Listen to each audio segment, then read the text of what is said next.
परंतु इस समय जिस दौर में हमारा ये मानव समाज गुजर रहा है, ऐसे समय में भगवान की कथाओं की और भगवान के भक्तजनों की बड़ी आवश्यकता प्रतीत होती है। जिस वस्तु की आवश्यकता विशेष प्रतीत होती हो, उसकी कीमत बढ़ जाती है।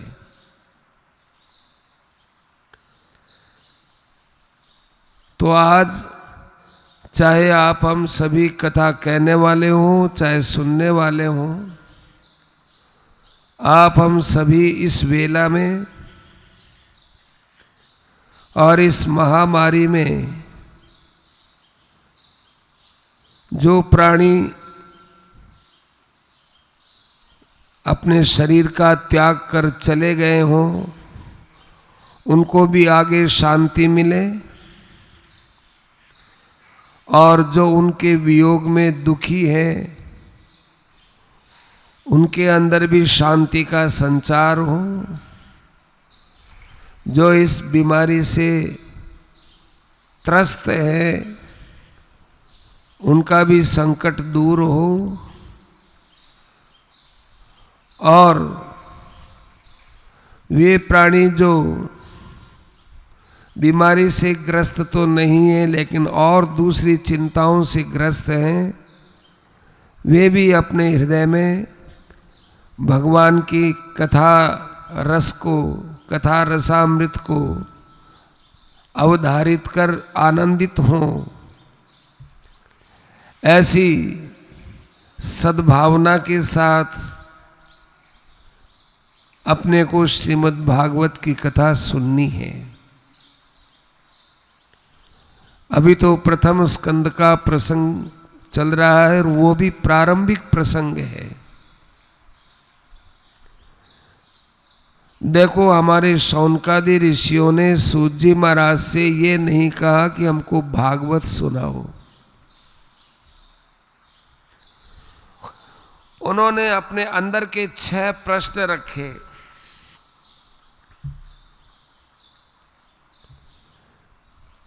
छह प्रश्न रखे कि एक तो समस्त शास्त्रों का सार क्या है।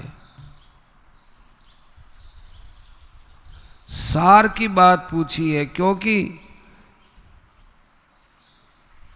शास्त्र अनेक हैं और जीवन थोड़ा है, और इस जीवन में भी बुद्धि बहुत थोड़ी है।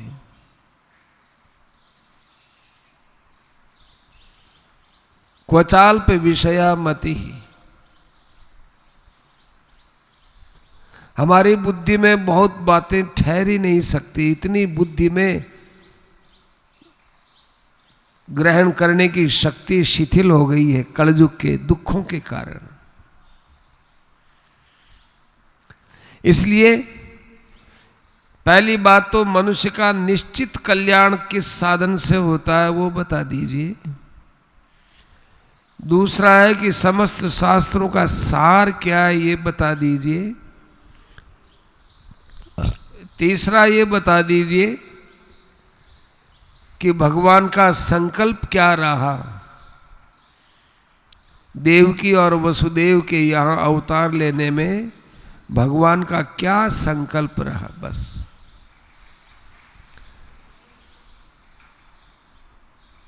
भगवान के संकल्प के विषय में बताइए। भगवान की और भी कथाएं हमको सुनाइए। और ये धर्म किसकी शरण में गया।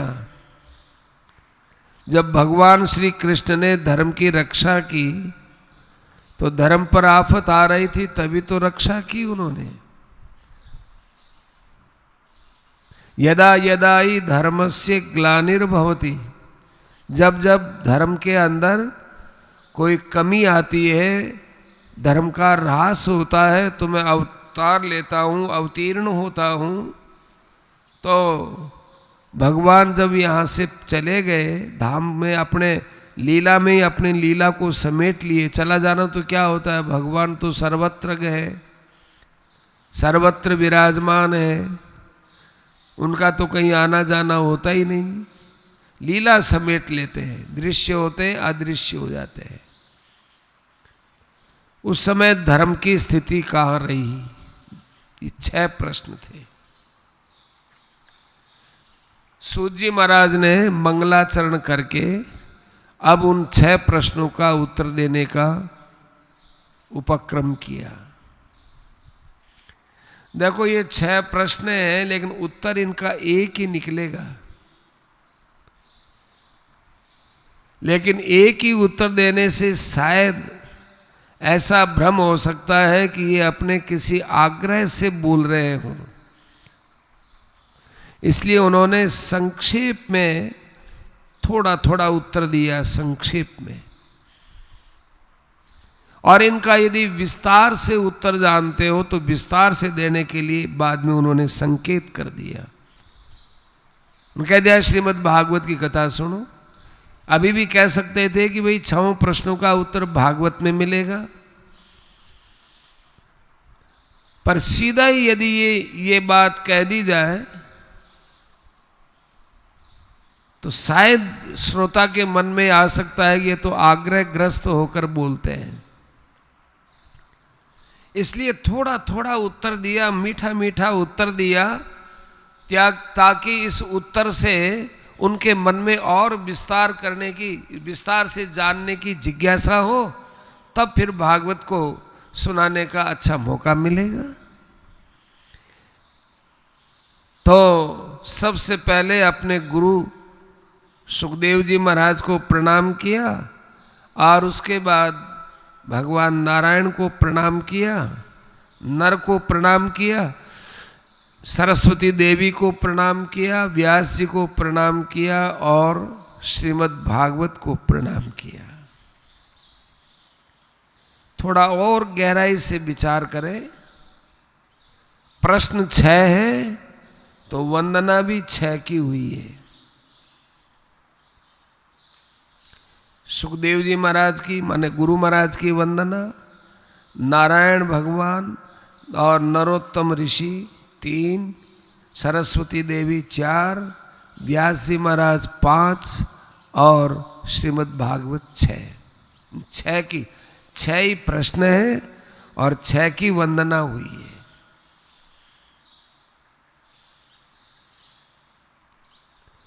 छह संख्या का बड़ा, देखो भागवत का संबंध तो ज्यादा करके 7 के साथ मिलेगा, परंतु प्रश्न और उत्तर में 6 का विशेष सहयोग रहा है। अब वो बहुत प्रसन्न होकर के सूत जी महाराज बोलते हैं कि हे ऋषि मुनियों, आपने बड़ा सुंदर ये प्रश्न किया है। इस प्रश्न से सारे जगत की सेवा होगी, लोक मंगलम, सारे संसार का इससे मंगल होगा। क्योंकि आपने भगवान श्री कृष्ण से संबंधित प्रश्न किया है, तो इस विषय में, अब देखो भगवान कृष्ण के तो अवतार के विषय में ही किया है, लेकिन हमारे सूत जी महाराज इन प्रश्नों की गहराई को खूब अच्छी तरह से समझ रहे हैं। इसलिए उन्होंने यत् कृतः कृष्ण संप्रश्न है, आपने कृष्ण से संबंधित प्रश्न किया है, कृष्ण से संबंधित। तो भाई कृष्ण से संबंधित तो एक ही बात कही थी कि वसुदेव और देवकी के यहाँ क्या समझ करके भगवान ने अवतार लिया। नहीं नहीं, तुम्हारे प्रत्येक प्रश्न में कृष्ण छिपा हुआ है।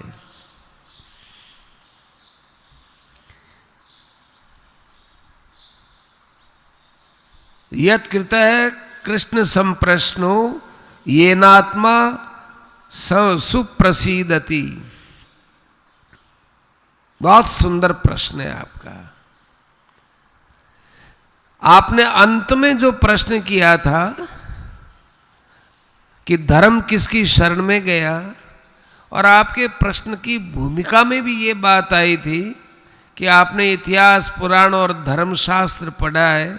ये भी तो आपने प्रारंभ में, पहले ये तो समझो कि धर्म क्या चीज होती है, धर्म का अर्थ क्या होता है।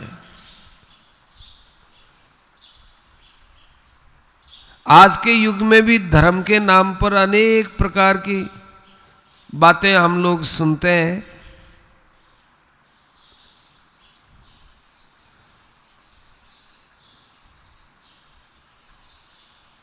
बहुत अटपटा जमाना आया है। जरा सी कोई अपने धर्म की विशेषता की बात कह दे तो कह देंगे ये तो कट्टरपंथी है।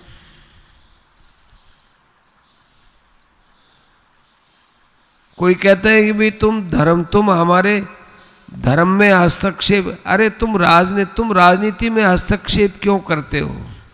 विशेष करके हम साधुओं को तो ज्यादा बोलते हैं कि तुम राजनीति में हस्तक्षेप क्यों करते हो। हम कहते हैं तुम राजनेता लोग राजनीति करो, राजाओं जैसा व्यवहार करो, प्रजा के साथ आत्मीयता का व्यवहार करो, तुम धर्म को बीच में क्यों लाते हो। तुम धर्म के मामले में क्यों अड़ंगा लगाते हो।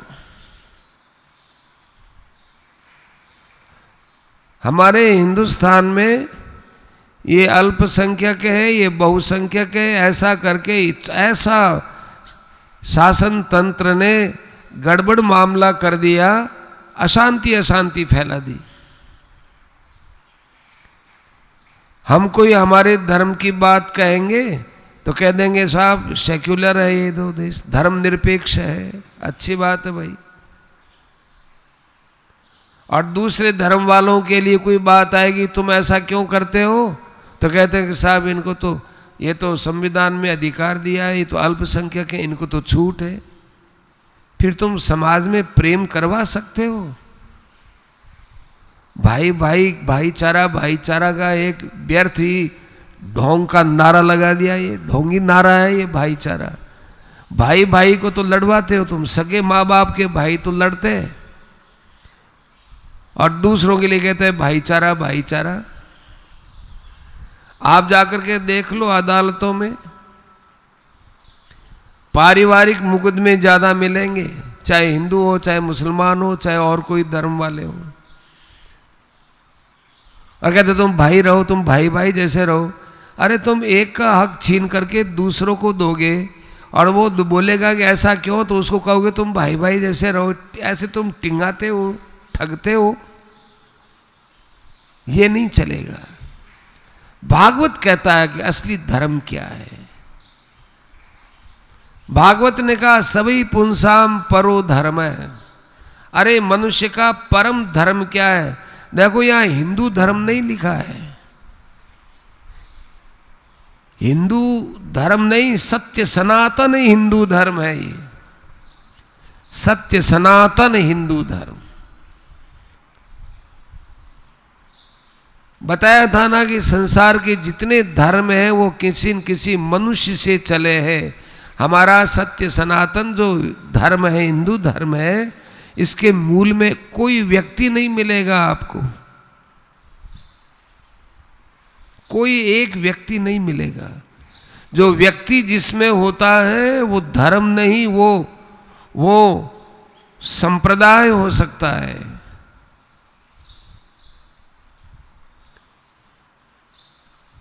वो एक मार्ग हो सकता है। लेकिन जो पूर्ण ब्रह्म परमात्मा को लेकर के जहां जो बात कही, जिसमें एक व्यक्ति नहीं, स्वयं भगवान जिस मर्यादा को स्थापित करते हैं, वो सनातन धर्म है। ब्रह्मणो ही प्रतिष्ठा हम अमृतस्याव्ययस्य च शाश्वतस्य च धर्मस्य सुखस्य एकांतिकस्य च। भगवान ने अर्जुन को कहा है गीता के 14वें अध्याय में कि मैं ब्रह्म का संस्थापक हूं और शाश्वत सुख का, आनंद का, परम आनंद का संस्थापक हूं। सत्य सनातन धर्म का मैं संस्थापक हूं। शाश्वतस्य च धर्मस्य, शाश्वत धर्म कह दो, सनातन धर्म कह दो, एक ही बात है, उसका संस्थापक मैं हूं।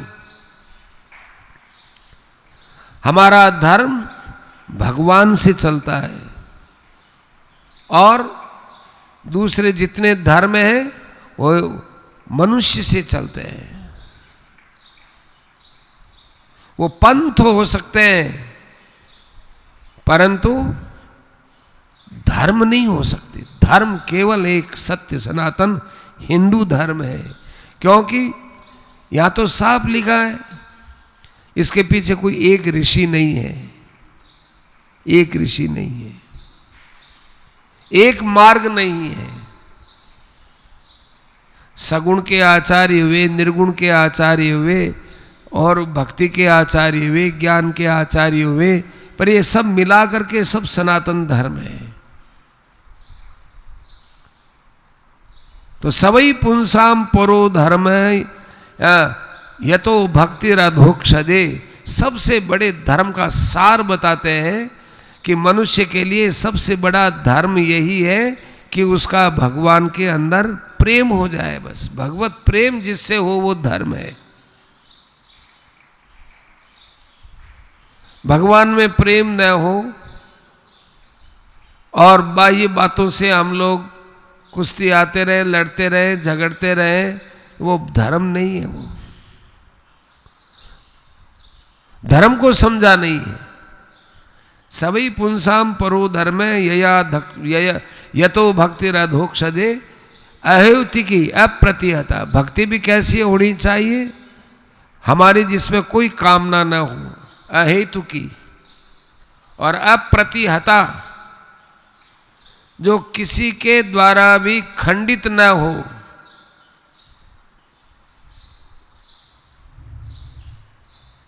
कहने के लिए तो हम अपने को हिंदू धर्म वाले मानते हैं, परंतु कभी कभी लालच में आकर हम लोग, कभी मान बढ़ाई के लालच में, कभी और किसी के लालच में, कभी और किसी के लालच में आकर कभी कभी हम लोग अपनी प्रसिद्धि को लेने के लिए, ज़्यादा लोगों में हम पॉपुलर हो जाए तो ऊटपटांग भी बोल देते हैं।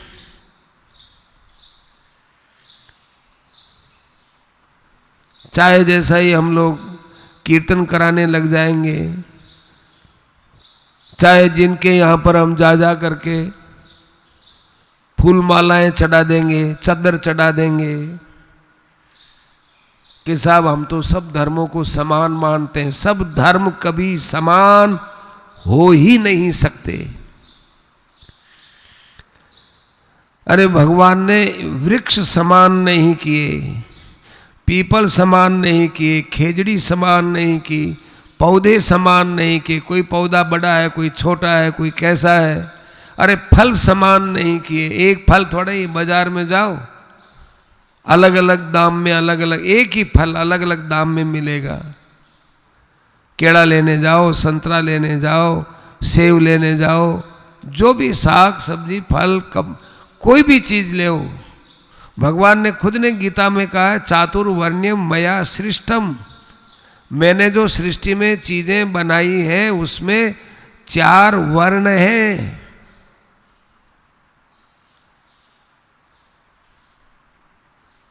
कपड़ा लेने जाओगे, एक दाम में सब कपड़े नहीं मिलेंगे। चमड़ा लेने जाओगे तो एक दाम में नहीं मिलेगा। और क्या बताए, कोई भी चीज हो। फिर कहते हैं कि सब धर्म समान है। ये लालच में पड़ करके बोलते हैं। हर किसी के यहां पूजा स्थल पर चले जाएंगे, परंतु ये याद रखें, इतने लचीले केवल हम लोग हिंदू ही हैं। और धर्म वाले हैं वो इतने लचीले नहीं है, वो दुराग्रह से ग्रस्त है। वो कभी हमारे ठाकुर जी के मंदिर में जाकर प्रणाम नहीं करेंगे। वो कहते हैं कि हमारी इधर श्रद्धा ही नहीं है। रामलीला मैदान में दिल्ली में दशहरे की आरती थी, उसमें एक दूसरे धर्म को मानने वाले बहुत बड़े पद पर थे, उनके सामने आरती का वो लेके गए तो उन्होंने आरती नहीं ली कि हम नहीं लेते।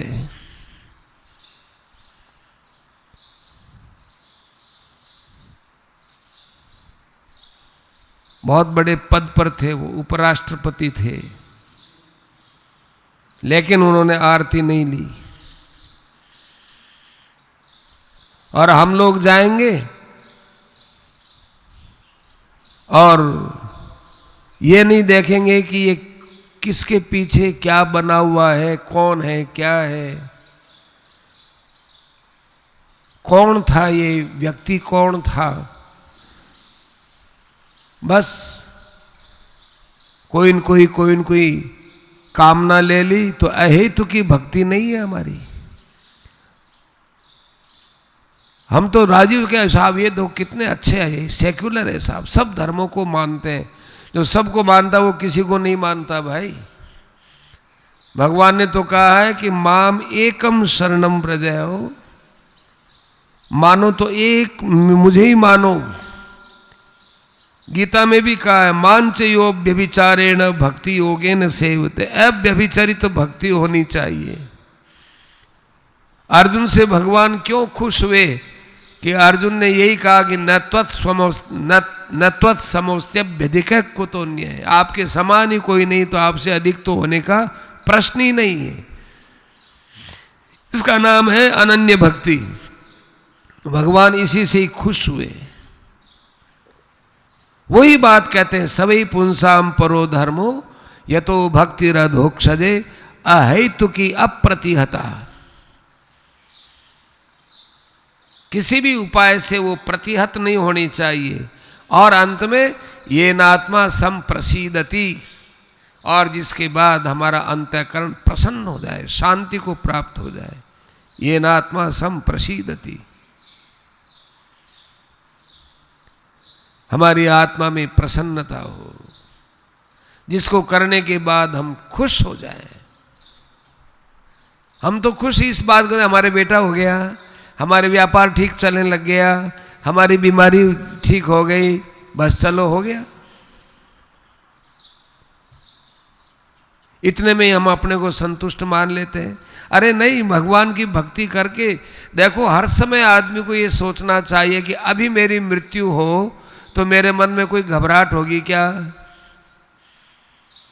ये आज के समय में तो विशेष समझना चाहिए सज्जनों। पता नहीं है किस समय कौन सी बीमारी कहां आ जाए। डरते रहो ये जिंदगी बेकार ना हो जाए, सपने में भी किसी जीव का अपकार ना हो जाए। डरते रहो। जहां डर लगना चाहिए वहां तो हम डरते नहीं, और जहां साहस से काम लेना चाहिए वहां हम डर जाते हैं।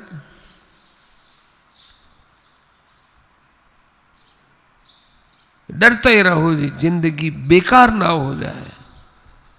लोग रुपए में कंजूस होते हैं, रुपया खर्च न हो जाए। नहीं भाई, अपने श्वास बेकार न हो जाए, बस इसमें कंजूस होना चाहिए। गिनती के रुपए नहीं मिलते, गिनती के श्वास मिला है हमको, गिनती के श्वास मिले।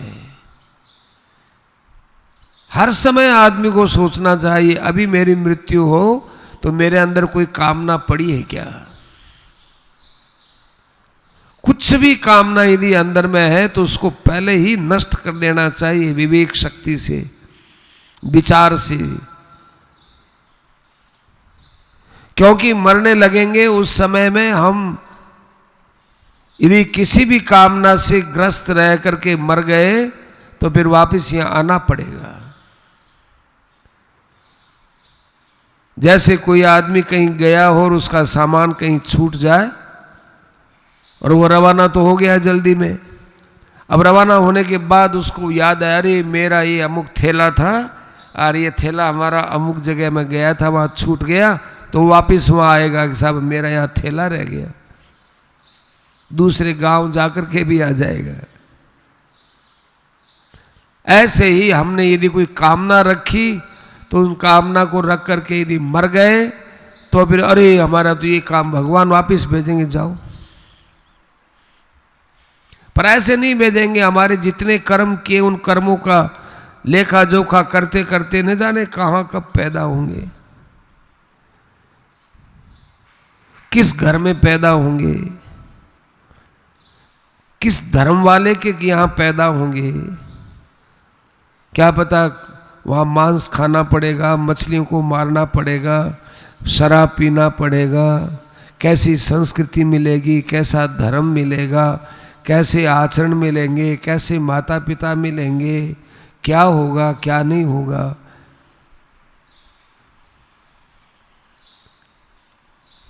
कितना जीवन बदल रहा है, समाज का पतन हो रहा है। और क्या पता भारतवर्ष जैसा देश ही मिले ही, जरूरी थोड़ा ही है, नहीं भी मिले। विदेशों में जाओ, विदेशों में जाओ, कोई मंदिर वंदिर कुछ नहीं।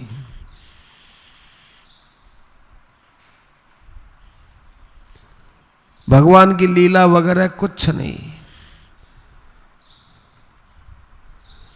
इसलिए सज्जनों, अपने भक्ति ऐसी होनी चाहिए कि जिसमें हम लोगों के अंतःकरण में सर्वथा निश्चिंतता बनी रहे। अब हमें कुछ नहीं चाहिए, हमारे परम प्रेमास्पद प्रभु है, हमारे परम प्रेय भी वही है, श्रेय भी वही है, प्रेय भी वही है। बस वो मिल गए और हमको क्या चाहिए। यम लब्ध्वा चा परम लाभम मन्यते नाधिकम ततः यस्मिन् स्थितो न दुखेन गुरुणापि विचाल्यते। सेठ जी जयदयाल जी गोविंद का, जिन्होंने गीता प्रेस की स्थापना की, उन्होंने कहा कि गीता का एक श्लोक पकड़ लो, 6 अध्याय का, यम लब्ध्वा चा परम लाभम मन्यते नाधिकम ततः, जिसको प्राप्त करने के बाद और कुछ प्राप्त करने की इच्छा ही ना हो। सोचे क्या हमको ये इच्छा होती है कि नहीं और भी कुछ मिले। तुलसीदास जी महाराज ने लिखा है कि जिमि प्रति लाभ लोभ अधिकाई। तुमको संसार में जो चीज मिलती है उसकी और लेने की इच्छा होती है, लोभ बढ़ गया ना, लोभ ये कभी शांति नहीं करने देगा। थोड़ा रुपया मिल जाए, इतना हो जाए तो फिर ठीक है, अब उतना हो गया तो क्या और ज्यादा और ज्यादा, तो फिर वो मिला हुआ तुमको कहाँ सुख दे सका।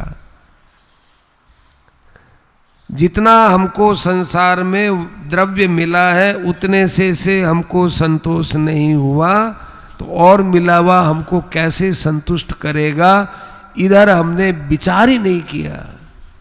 अधेड़ बुन में लागे रहे, प्रतिस्पर्धा में लागे रहे।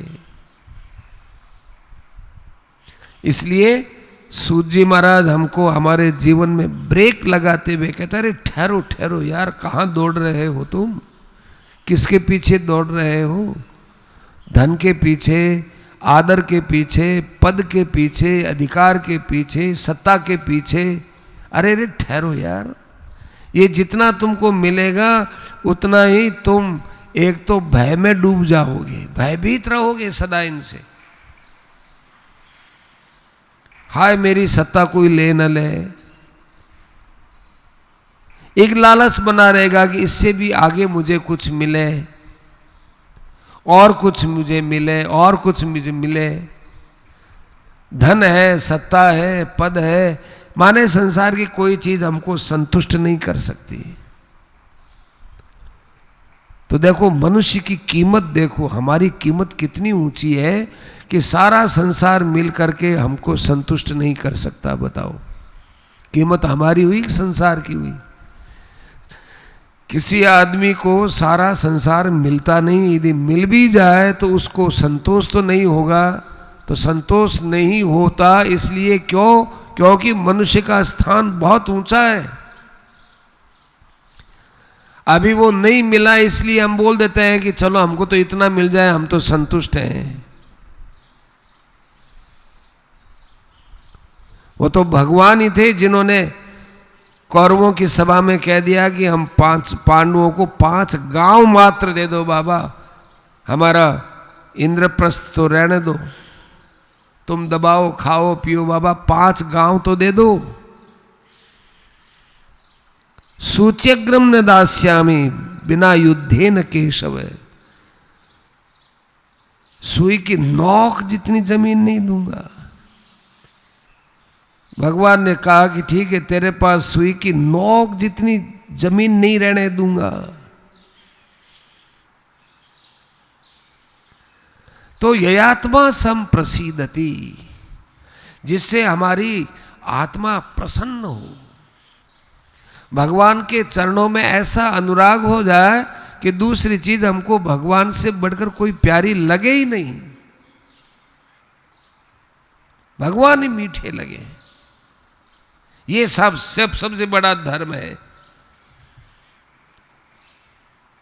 यदि भगवान की कथाओं में प्रेम नहीं हुआ तो भाई धर्म धर्म चिल्लाते रहो, वो धर्म है, वो केवल श्रम है, वो धर्म नहीं है, वो श्रम है। श्रम एवं केवलम, परिश्रम उठाया है केवल धर्म के नाम पर। भगवान की प्रसन्नता होनी चाहिए। जीव का पुरुषार्थ बताया है धर्म अर्थ काम मोक्ष। ये धर्म अर्थ काम मोक्ष यूं है। तो ये सब आपस में जुड़े हुए हैं वो सज्जनों। उसमें धर्म क्या है कि धर्म से याप वर्गीय से, माने धर्म वो होता है जिससे अपवर्ग की प्राप्ति हो। अपवर्ग, पवर्ग में क्या होता है? प फ ब भ म। प माने पाप पुण्य से छुटकारा, अपवर्ग। तो प से पाप पुण्य, फ से कर्म फल,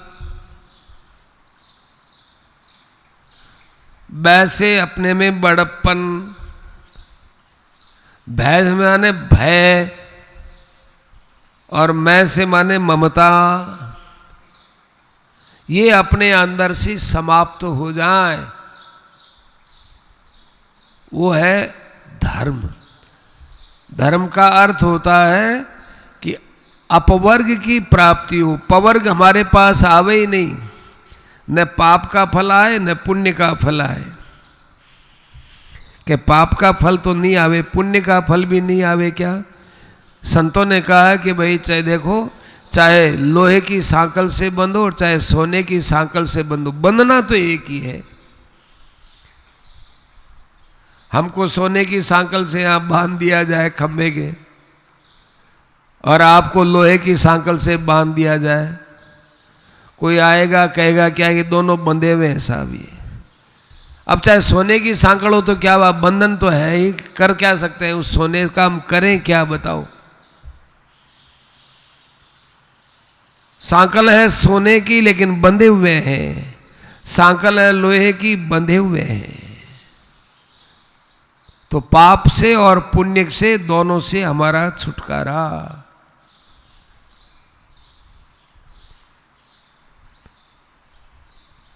कोई कर्म का फल हमको भोगना न पड़े, कर्म तो कर लिए लेकिन फल भोगना न पड़े, ऐसी स्थिति है? कर सकते हैं हम धर्मानुष्ठान से। तो धर्म से याप वर्गीय, धर्म का अनुष्ठान करो तो अपवर्ग का ध्यान रखते हुए करो। पवर्ग न आ जाए, पाप पुण्य बड़प्पन भय ममता कुछ नहीं आनी चाहिए हमारे में। वो धर्म का अनुष्ठान पक्का अनुष्ठान होता है, वो अपवर्ग को लेकर के, मोक्ष को लेकर के होता है। इतनी चीज होने के बाद मोक्ष ही होगा। अपवर्ग माने मोक्ष। तो धर्म का अनुष्ठान होना चाहिए मोक्ष को लेकर के। लेकिन हम लोग क्या करते हैं? धर्म इसलिए करते हैं कि हमको और कुछ मिल जाए। अरे बाबा ऐसा करो तो आगे अगले जन्म में अपने को मिलेगा। तो तुम दान पुण्य करो, ये करो, वो करो। क्यों? क्योंकि तुमको अगले जन्म में कुछ मिलेगा। इसलिए भागवतकार कहते हैं, सूर्य महाराज कहते हैं, धर्मस्य ह्यापवर्ग्यस्य नार्थो अर्थाय उपकल्पते। यदि अर्थाय उपकल्पते, यदि अर्थ के लिए करते हो तो न अर्थ है। ये धर्म का अर्थ आपने समझा ही नहीं है। धर्म का तो तात्पर्य अपवर्ग में है, धर्म का अर्थ अर्थ में नहीं है। ये रुपया, पैसा, धन, संपत्ति सब अर्थ में आ गया। ये मान बढ़ाई वगैरह सब अर्थ में आ गई। अच्छे अच्छे संतों ने लिखा है कि रुपया की इच्छा रखना और मान बढ़ाई की इच्छा रखना बराबर ही है, कोई खास अंतर नहीं है। चलो साहब, धर्म अर्थ है, अर्थ का क्या करें? तो कहा कि भाई अर्थ का उपयोग केवल धर्म के लिए करो। अर्थ का उपयोग धर्म के लिए, अर्थस्य धर्मैकान्तस्य, एकमात्र धर्म पालन के लिए अर्थोपार्जन। लोग कहते हैं क्या करें साहब, हम रात दिन खटते हैं, हमारे पास तो धन आता ही नहीं है। प्राय करके लोगों के ये एक संदेह रहता है कि हम करते तो बहुत अच्छा है परंतु फल हमको अच्छा नहीं मिलता है। क्या बात है? पर देखो इसमें एक बात है। वो बात क्या है? हमने थोड़ा ये समझ लिया कि जो हम करेंगे ना तो अभी हम जो करते हैं उससे हमको मिलता है, उससे नहीं मिलता है। हमको मिलता तो है पिछले कर्मों का फल, और हमारी दृष्टि रहती है कि अभी कर्मों का फल। अरे हम इतना अच्छा करते हैं यार, तो भी उसने तो हमारे साथ ऐसा व्यवहार किया कि अरे भाई पिछले जन्म का जो होना होता है वो पिछले कर्म के फल से होता है। अभी वर्तमान के कर्म को फल के साथ नहीं जोड़ना चाहिए। इसका क्षेत्र अलग है, उसका क्षेत्र अलग है। तो फिर अभी हम करते हैं तो हमारा यूं ही गया, यूं नहीं गया। कर्तव्य पालन की दृष्टि से करो, धर्म के पालन की दृष्टि से करो। कर्म को कामना में क्यों लगाते हो? मैं कर्म इसलिए करता हूं कि मुझे कुछ मिले, कि ना ना, ये तो गलत बात है भाई। मिलेगा तो पूर्व जन्मकृत फल से मिलेगा। पूर्व जन्म में जो कर्म किया है उस कर्म के फल से मिलेगा। अभी का जो किया हुआ कर्म है उसको आप सकाम भाव से करते हैं तो आपके कर्म में उसमें जाएगा, ये संचित में जाएगा। संचित में जाकर के फिर वो प्रारब्ध न जाने कब प्रारब्ध बन करके आएगा, व्यर्थ तो नहीं जाएगा। ये पहले ही पहले कर्म और कर्म फल ऐसा नहीं होता है सीधा। कर्म किया और फल मिल गया, ऐसा नहीं होता है। अत्युग्र पुण्य होता है, अत्युग्र पाप होता है। वहां तो ये विधि चलती है कि भयंकर पाप किया है तो उसको तत्काल उसका फल मिलेगा, और कोई बहुत श्रेष्ठ उन्नत काम किया है तो तत्काल उसको फल मिलेगा। लेकिन सामान्यतः हम कर्म का पालन करते हैं तो उस कर्म को जिस भावना से किया है तो वो संचित में जाकर इकट्ठा होता है।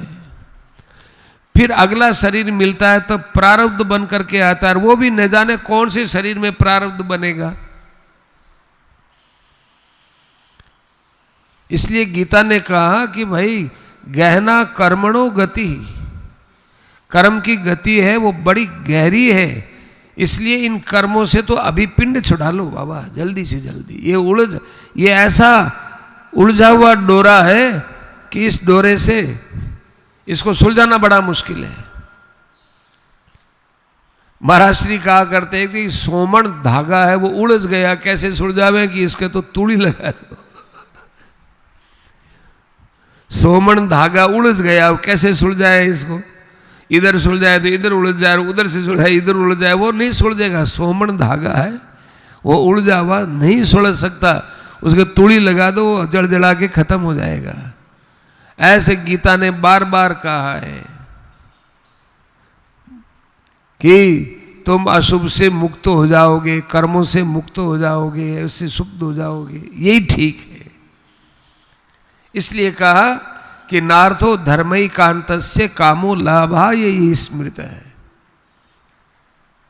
कर्म का संबंध धर्म के साथ रखो। ये काम मुझे इसलिए करना है, मेरा धर्म है, गृहस्थ धर्म में है, मुझे सबका पालन करना है, इसलिए मुझे काम करना है। इसलिए नहीं कि मुझे खूब सा धन मिले।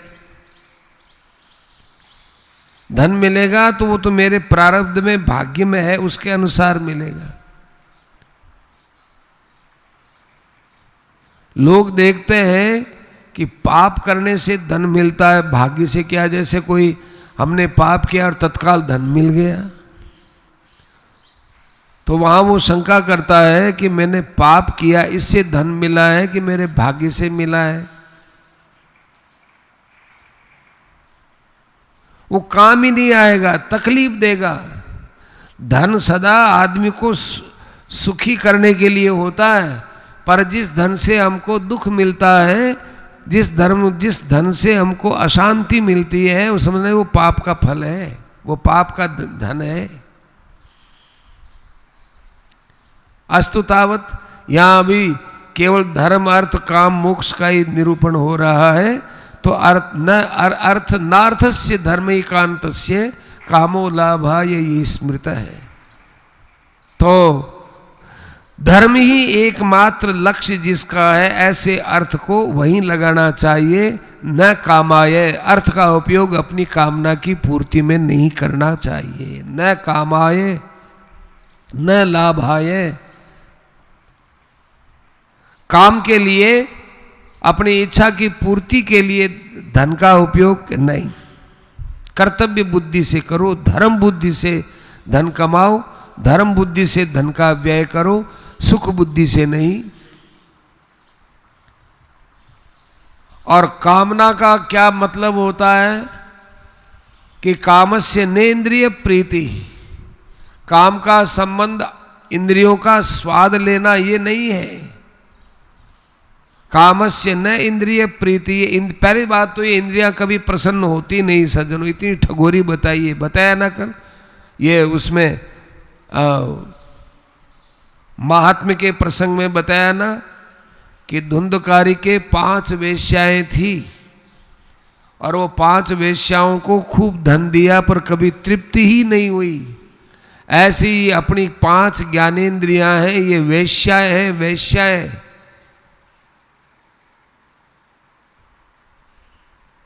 ये कितना ही इनको आप सुख दे दो, कितना ही सुख दे दो, वैसे की वैसी वेश्या को कितना ही धन मिल जाए, वो बस वो धन लेने में रहती है।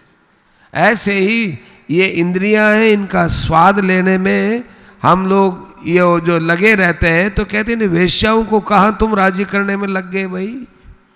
कामस्य न इंद्रिय प्रीति। फिर काम का संबंध क्या है? लाभो जीवेत यावता, जिससे आपका जीवन चले। संतों ने कहा है कि उस कामना की पूर्ति करो जिस कामना की पूर्ति से न आपका नुकसान होता है न किसी और का नुकसान होता है, और जिस कामना की पूर्ति के साधन आपके पास उपलब्ध है।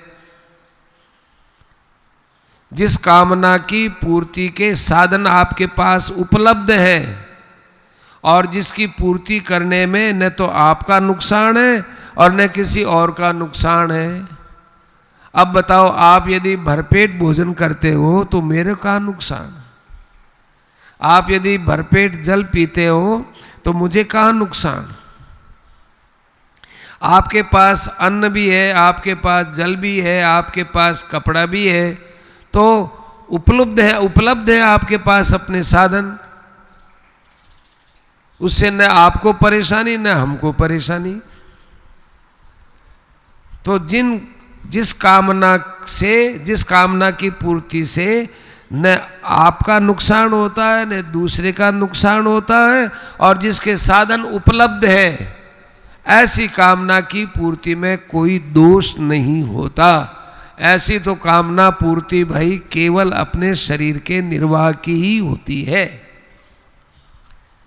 तो कामस्य नेन्द्रिय प्रीतिर और लाभो जीवित यावता, यावता जितने से हमारा जीवन चले। सज्जनों, आज लोग कहते हैं हम क्या करें, हमारे काम धंधे बंद हो गए, फैक्ट्रियां बंद हो गई, व्यापार बंद हो गया, ये हो गया, ऐसा चिंता का पहाड़ बना लिया। वहाँ एक सूत्र हम समझ लें कि भाई यदि आमदनी हमारी कम हो गई तो हम हमारे घर में देखें कि खर्चा कौन सा फिजूल हो रहा है और तत्काल ब्रेक लगा देना चाहिए। फिजूल खर्चा होता है, उस खर्चे को रोक दो, कोई दुख नहीं होगा। लेकिन हमको तो भैया खूब नौकर भी चाहिए, चाकर भी चाहिए, गाड़ी भी चाहिए, सस्ता तेल भी चाहिए, सस्ती चीज़ भी चाहिए, वो भी चाहिए, पिछले ज़माने में जो होता था वो बिल्कुल वो भी चाहिए, आराम भी चाहिए, ये भी चाहिए, ऐसे चाहिए कि लाइन लगा दी तो कैसे सुख होगा। कितना बड़ा नुकसान होता है सज्जनों, थोड़े से एक लोभ के अंदर पड़ जाते हैं लोग।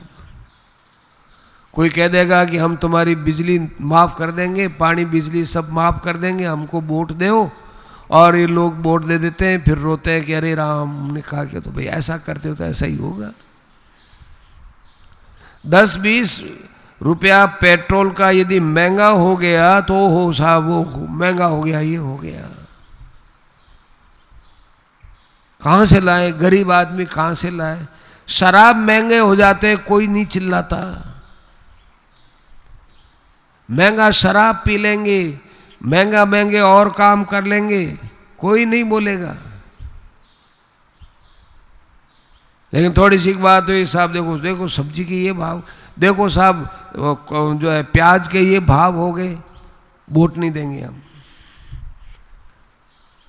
ये जो तात्कालिक सुख की जो दृष्टि है हमारी, उससे हमारा बहुत बड़ा भारी नुकसान होता है।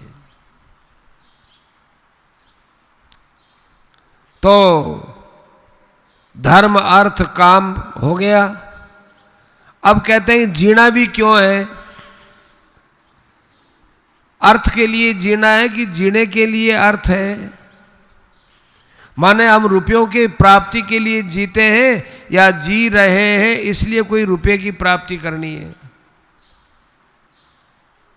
रुपया मुख्य है कि जीवन मुख्य है, धन मुख्य है कि जीवन मुख्य है। अरे जीवन है तब धन की बात आती है। अभी तो जीवन ही संकट में पड़ा हुआ है, हम कहते हैं देखो व्यापार बंद हो गया। अरे व्यापार तो बंद हो गया, सांस चालू है ना शरीर में, सांस क्या, सांस तो चालू है, घर में बैठे रहे सांस चालू है, ठीक है, बस बढ़िया है, बहुत बड़ा लाभ हुआ है हमको, ऐसा ही मानना चाहिए। ऐसी महामारी में जहाँ वायुमंडल के अंदर ये वायरस पहुँच गया है, जहाँ छूने मात्र से ऐसा हो जाता है, काम काज करते हैं, नज़दीकियाँ हो ही जाती हैं, तो नज़दीकी आ जाने से ये बीमारी हो सकती है। ऐसे समय में कहेंगे साहब कि भाई आप घर पर बैठो तो रुपया कम मिलेगा लेकिन सांस तो है ना, जी तो रहे हैं, जिंदगी रहेगी तो रुपया तो फिर आ जाएगा। लेकिन रुपया आ जाएगा और जिंदगी नहीं रहेगी तो उन रुपये का क्या करेंगे, हमारे तो काम आएगा नहीं। इसलिए कहा है कि जीवस्य तत्व जिज्ञासा, ये जीने का खास प्रयोजन क्या है, तत्व की जिज्ञासा रखो। वास्तविक तत्व क्या है, हम क्यों जीवन में, इस मानव जीवन में आए हैं, शास्त्र क्या कहते हैं, संत क्या कहते हैं, धर्म क्या कहता है, भगवान ने हमको क्या उपदेश दिया है, वो हम लोग पालन करें। जीवस्य तत्व जिज्ञासा नार्थो यश्चेह कर्म भी, उसका प्रयोजन यह नहीं है कि हम तरह तरह के कर्म लेकर के और चले जाएं यहाँ से, कर्मों की पिटारी बांध करके हम यहाँ से जाएं, कुछ पाप और कुछ पुण्य ऐसे करके हम जाएं। जैसे कोई मांगता होता है, कहीं जाकर मांगता है तो कोई उसको कुछ देता है, कोई कुछ देता है, कोई गेंद देता है, कोई चावल देता है, कोई मोठ देता है, कोई बाजरी देता है, कोई उसको कपड़ा देता है, वो सब की पोटली बांध करके सबको ले करके चला जाता है कि ऐसे मांगने के लिए नहीं आए हम, पोटली बांधने के लिए नहीं आए, हल्का होकर जाएंगे अपने, हल्का होकर। बसर कर जिंदगी ऐसी सब रोए तू हंसता जा, जहां में जब तू आया था सब हंसते थे तू रोता था। बसर कर जिंदगी ऐसी सब रोए तू हंसता जा। जब बालक का जन्म होता है तो सब हंसते हैं, कोई टकोरियाँ बजाते हैं और कोई प्रसन्न होते हैं, बधाइयाँ बांटते हैं, गुड़ बांटते हैं, ये बांटते हैं, वो बांटते हैं, सब कुछ बांटते हैं।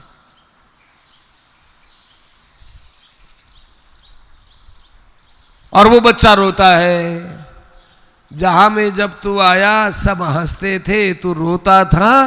अब बसर कर जिंदगी ऐसी सब रोए और तू हंसता जा, सब रोए तू हंसता जा।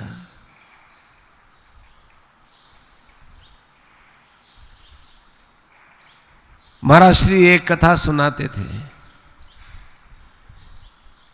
कि एक गांव के अंदर एक राज्य के अंदर नियम था कि भाई कोई राजा मर जाता था तो वहाँ कोई विशेष रूप से कोई बाहर से कोई आने वाला उसको राजा बना देते, और जो राजा बनता उसको कहते तुमको 3 वर्ष का यहाँ राज्य मिलेगा, 3 वर्ष के बाद तुम्हारे हाथ से राज्य ले लिया जाएगा, 3 वर्ष का, बस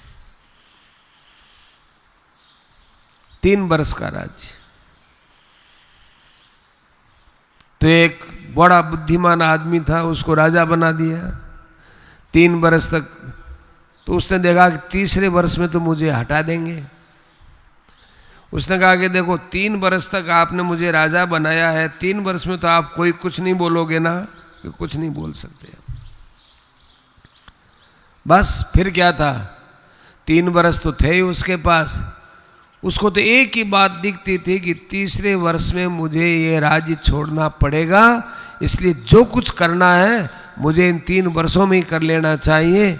तो यहाँ से सब धन ले करके दूसरा एक राज्य बसाना चालू कर दिया।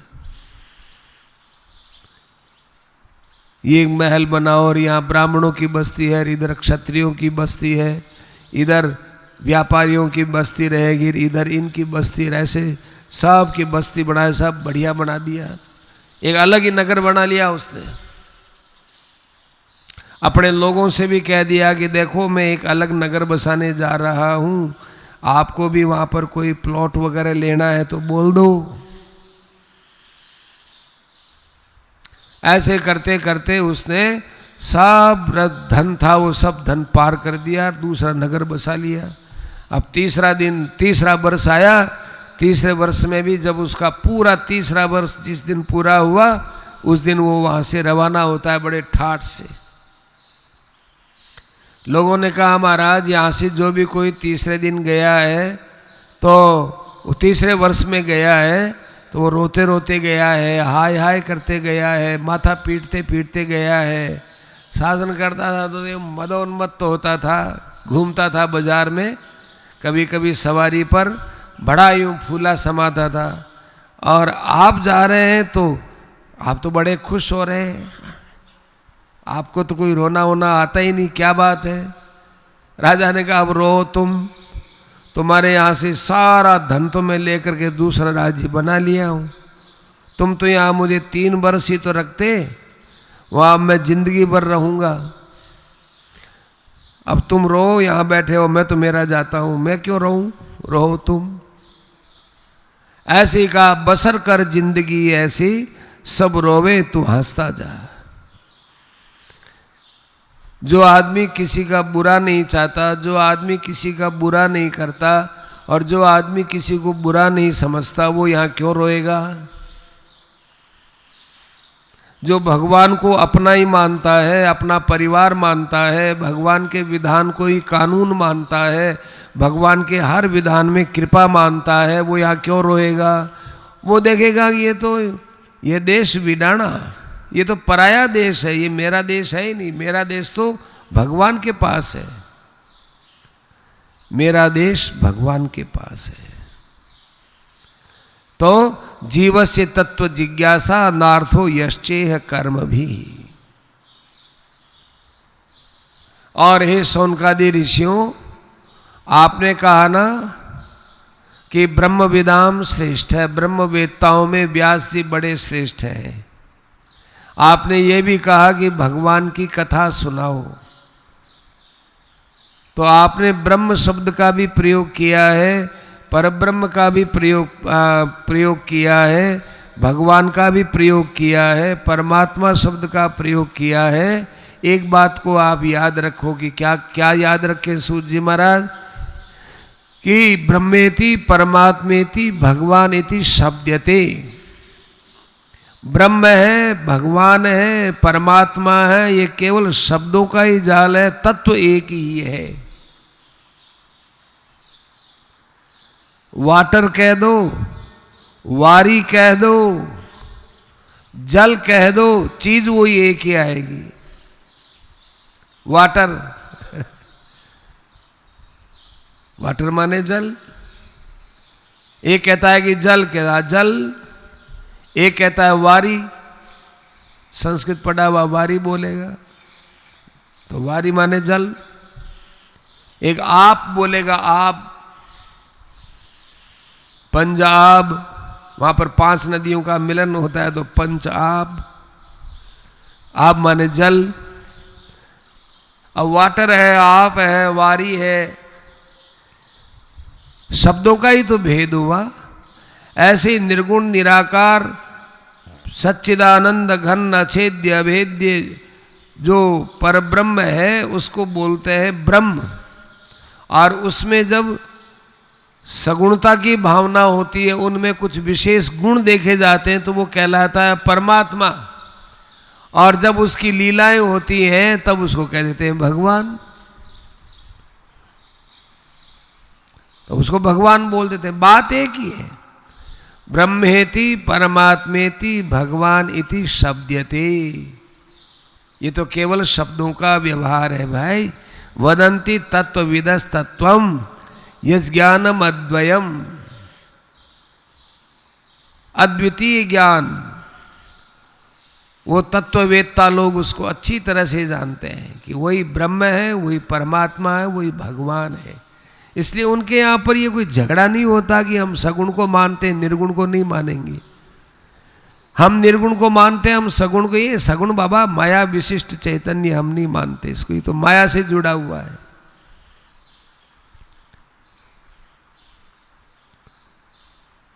अनेक अनेक युक्तियां लगाकर अपने में वो, यदि सगुण को मानने वाला निर्गुण का खंडन करता है तो वो सगुण का ठीक उपासक है ही नहीं।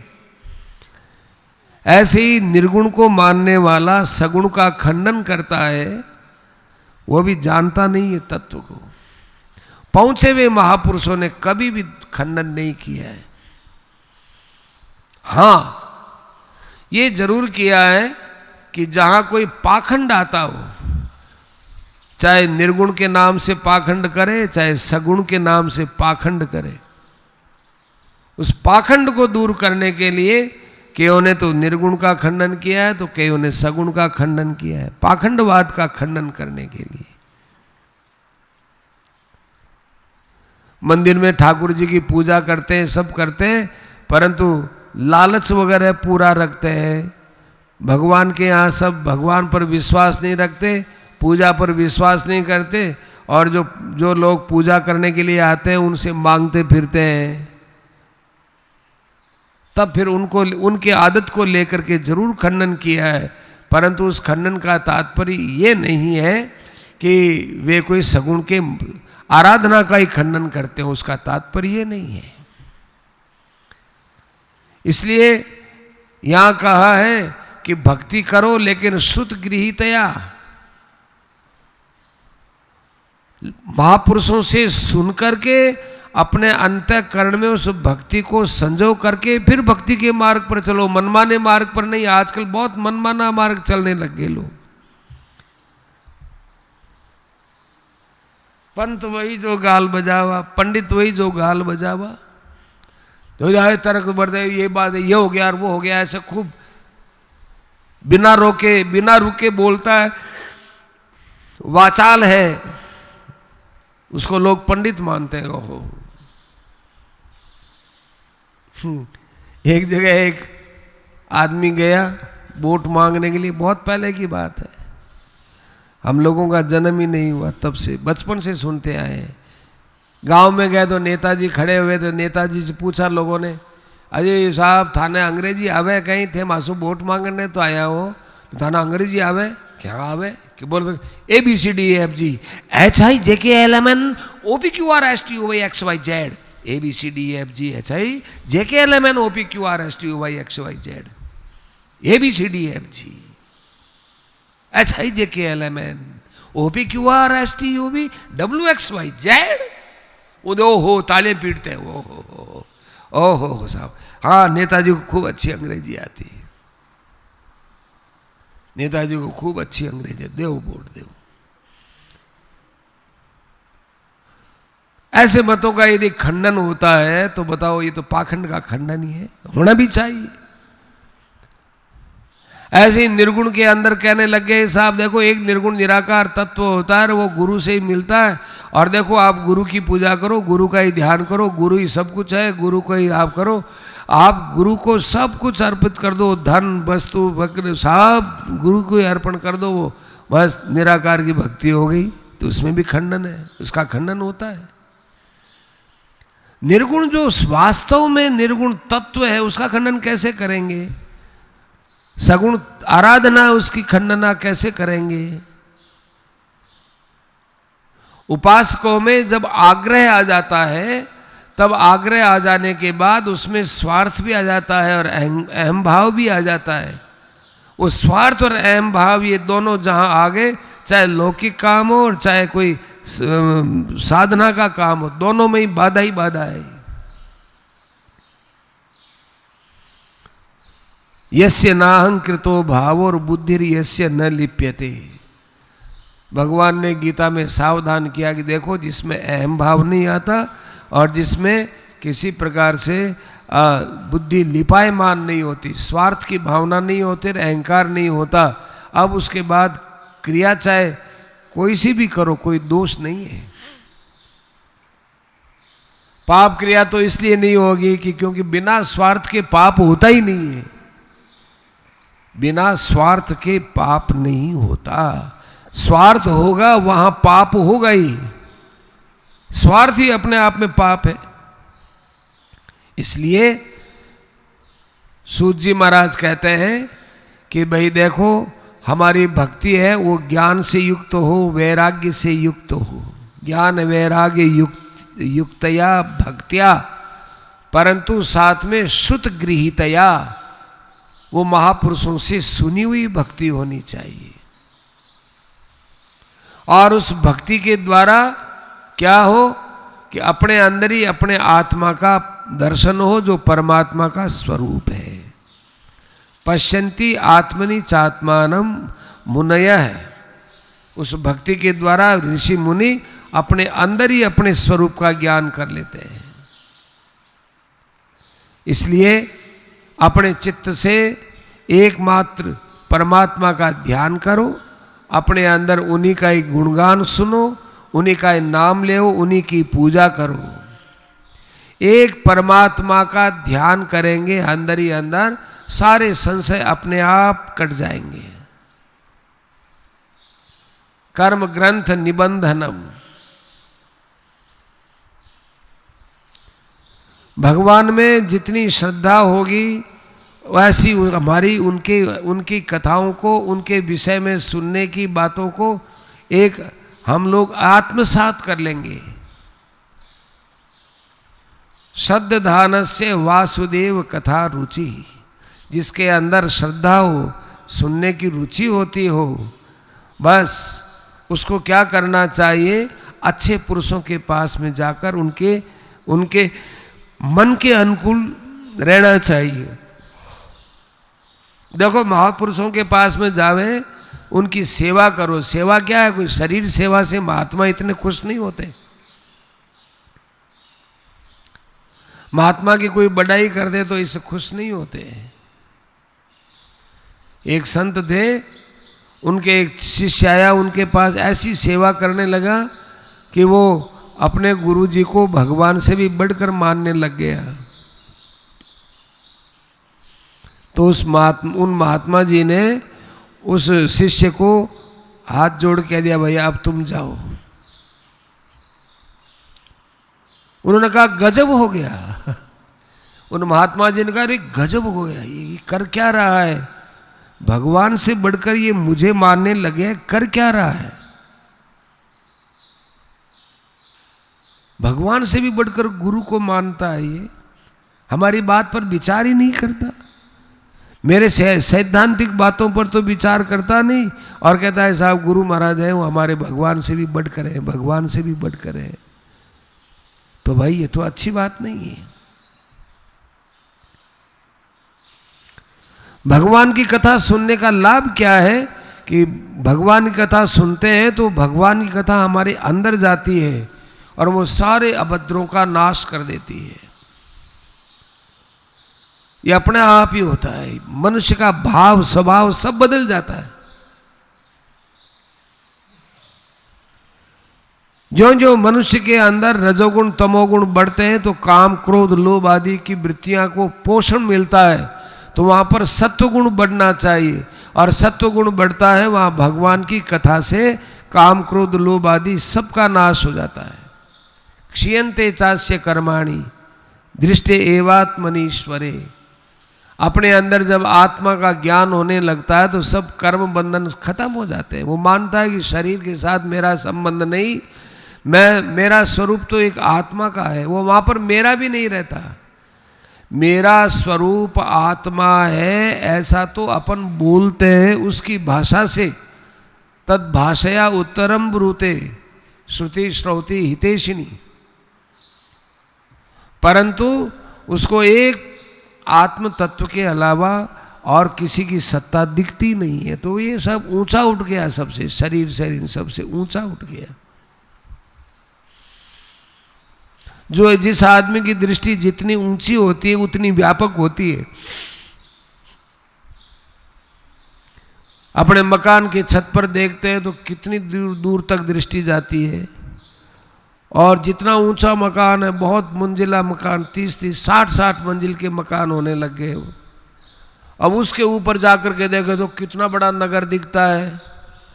और कोई फिर हवाई जहाज लैंडिंग करती हो उस समय कलकत्ते को बम्बई को देखो तो और भी बड़े दिखते हैं, खूब बड़ा लंबा चौड़ा दिखता है। तो जितना ऊंचा होता है उतनी उसकी दृष्टि व्यापक होती है। तो अपने आत्मा में जब ये स्थित हो जाता है तो उसको ये संसार की सब चीज बहुत छोटे दिखते हैं, ऊपर उठ गया हूं। तो क्षीयन्ते चास्य कर्माणि, उसके पाप पुण्य सब क्षीण हो जाते हैं। भिद्यते हृदय ग्रंथि, हृदय के अंदर जो जड़ चेतन की गांठ पड़ी हुई थी वो टूट जाती है। छिद्यन्ते सर्व संशया, अध्यात्म विषयक सारे संदेह मिट जाते हैं। देखो संदेह कौन से मिटते हैं? जो बाधक होते हैं परमात्मा की प्राप्ति में, बाधक होते हैं संदेह, वो मिट जाते हैं। अब बताओ कोई साहब हमारे माता पिता की मृत्यु कब हुई बताओ, देखें यदि आप सर्वज्ञ हो तो, यदि आप अच्छे महात्मा हो, पहुँचे हुए महात्मा हो, तो बताओ हमारे पिताजी का स्वर्गवास कब हुआ, हमारे दादाजी कब मरे, हमारे 10 पीढ़ी से पहले क्या नाम। अरे बाबा ये कोई हमारे कल्याण के मार्ग में बाधक हो तो कोई सोचे भी। वहाँ तो ये पूछना चाहिए कि संसार का मोह कैसे मिटे, संसार का प्रभाव हमारे हृदय पर पड़ता है ये कैसे मिटे, भगवान के चरणों में भक्ति कैसे हो, भगवत तत्व का ज्ञान कैसे हो।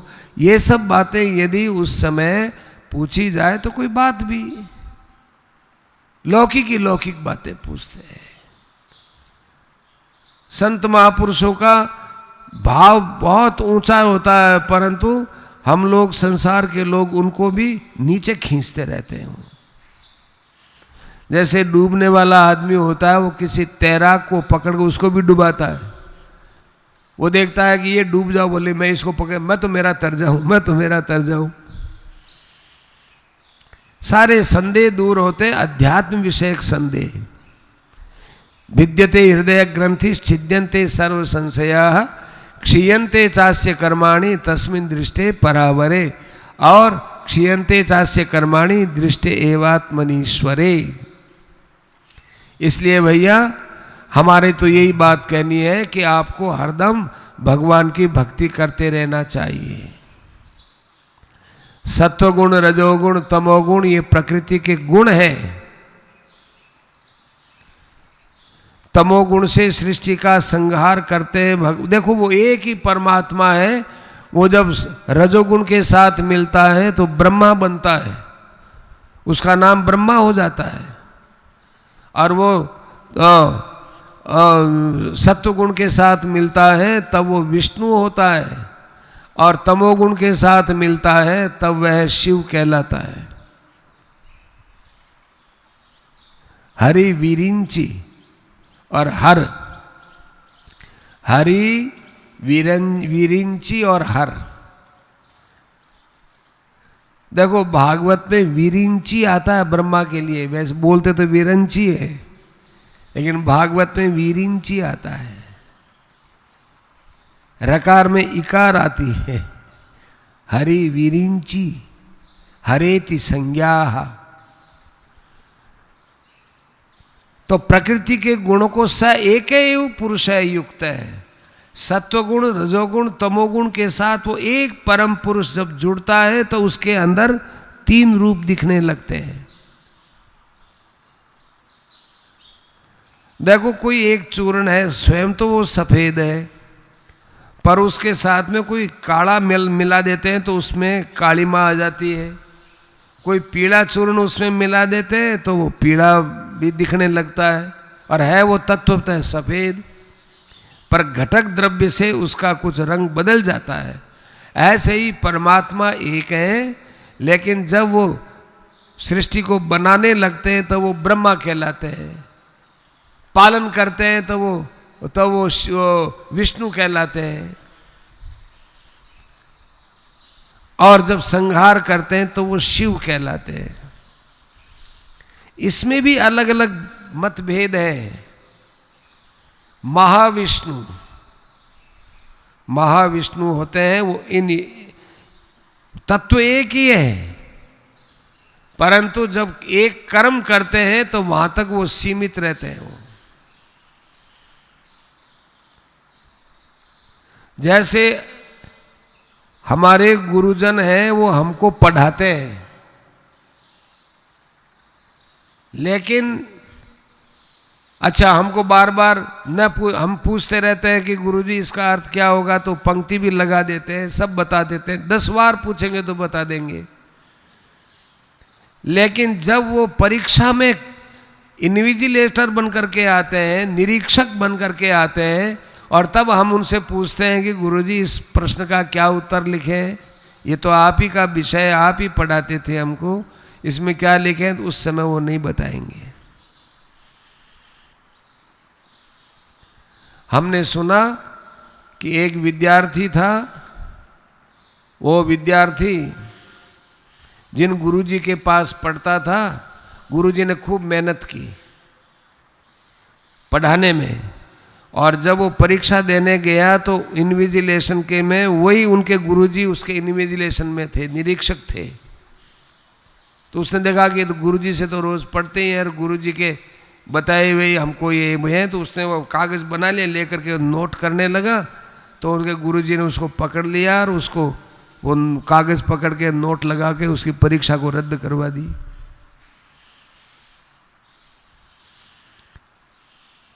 अब वो कहने लगा गुरुजी आपने तो मेरा भविष्य खराब कर दिया। उन्होंने कहा तूने तेरा भविष्य खराब किया कि मेरा भविष्य खराब किया? तूने तेरा भी कर दिया और मेरा भी कर दिया। इतना मैंने तुझे पढ़ाया, तुझे नकल करने की क्या जरूरत थी? तो आप ही तो हमको सब पूछता था तो बताता कि मैं उस समय बताता था, उस समय मैं बता सकता था। निरीक्षण बन करके मैं तेरे कक्ष में आया हूं, वहां पर मैं तुझे कैसे बता सकता हूं? मेरी पढ़ाई का, मेरे गुरुत्व का तुमने कोई महत्व ही नहीं समझा, टीपने लग गया, नकल करने लग गया। मेरा विद्यार्थी नकलची नहीं हो सकता, इसलिए मैंने तेरे ऊपर वो नोट लगा के तेरा परीक्षा से बहिष्कार करवाया। ऐसे ही सज्जनों, जब भगवान केवल अपने संकल्प में रहते हैं, अवतार लेने का विचार करते हैं, उस समय वे ब्रह्मा और शिव से रहित होकर विचार करते हैं। महाविष्णु हैं, और जब ब्रह्मा और शिव के साथ में मिलते हैं तब फिर वो विष्णु ही रह जाते हैं। ये कई बातें हैं।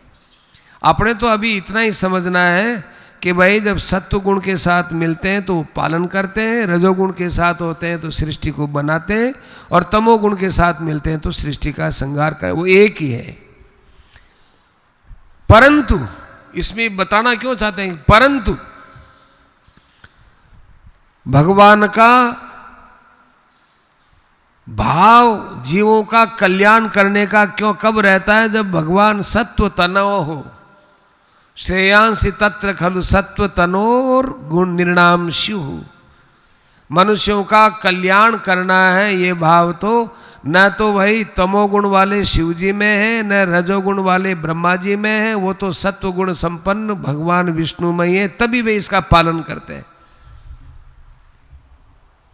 एक का काम तो केवल सृष्टि बनाने का है, वही भगवान ब्रह्मा के रूप में केवल बना के छोड़ते हैं, और वे शिव के रूप में है तो वो सृष्टि का बदल देते हैं, संहार कर देते हैं। लेकिन सृष्टि का पालन करने वाला से पूछा जाए क्यों पालन करते हो, तो कहते हैं मुझे मनुष्यों का कल्याण करना है, कल्याण करने के लिए पालते हैं। भाई शरीर तो एक दिन अपना मरेगा ही ना, कोई नहीं कह सकता कि मेरा शरीर अमर रहेगा। सृष्टि जब से बनी है तब से आज तक कोई भी नहीं रहा कि भाई मैं अभी तक मौत से बचा हुआ हूं। कोई नहीं मिलेगा, कोई भी प्राणी नहीं मिला है, न मिल सकता है, सब मरते हैं। तो जब मरना है तो फिर बाद में क्या, फिर रोटी भोजन करना, जल पीना, ये क्यों करना है भाई, जब मरना ही है तो फिर क्यों। अरे मरने से पहले पहले हमको परमात्मा की प्राप्ति करनी है, इसलिए जीना है। नहीं तो जीने का मतलब क्या हुआ, मरने से पहले पहले परमात्मा की प्राप्ति करनी है। तो श्रेयांसि तत्र खलु सत्व तनोर निर्णाम शिव। इसलिए सृष्टि का बनना और सृष्टि का संहार करना, इनके बीच में जो सृष्टि का स्वरूप है वो केवल हमारे कल्याण करने के लिए है। जिस प्रकार से लकड़ी से उठा हुआ धुआं है, तो लकड़ी से धुआं श्रेष्ठ है, पर धुएं से आग श्रेष्ठ है, अग्नि श्रेष्ठ है। क्योंकि अग्नि में आहुति दी जाती, धुएं में आहुति थोड़ी दी जाती। इसी प्रकार से रजोगुण से तमोगुण श्रेष्ठ है, परंतु सत्वगुण सबसे श्रेष्ठ है, क्योंकि उससे परमात्मा की प्राप्ति होती है।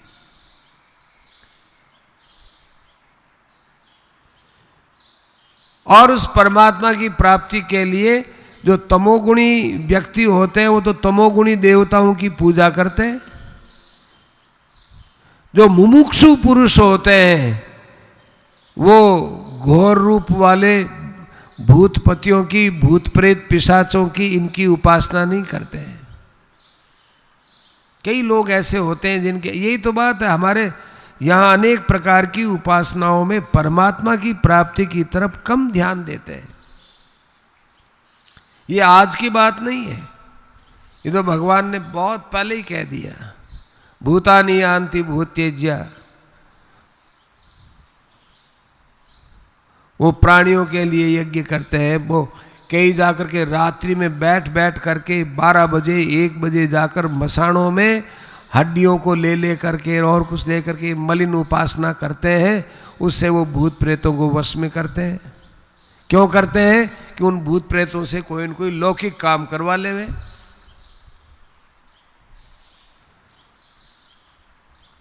लेकिन भगवान ने कहा मद भक्ता यान्ति माम अपि अंतवत्तु फलम तेषाम मद तद्भवत्यल्प मेधसाम देवान देव यजो यान्ति मद भक्ता यान्ति माम अपि।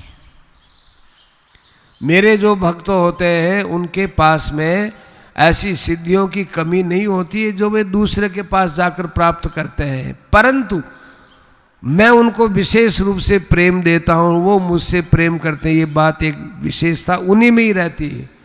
देवताओं की पूजा करने वाले लोग हैं, वो थोड़ी बहुत कोई सिद्धि प्राप्त कर लो, थोड़ा बहुत उत्कर्ष प्राप्त कर लो, लेकिन मेरी भक्ति वाले उस उत्कर्ष से वंचित नहीं रहते हैं, परंतु उस उत्कर्ष को काम में लेना नहीं चाहते, बाधा समझते हैं।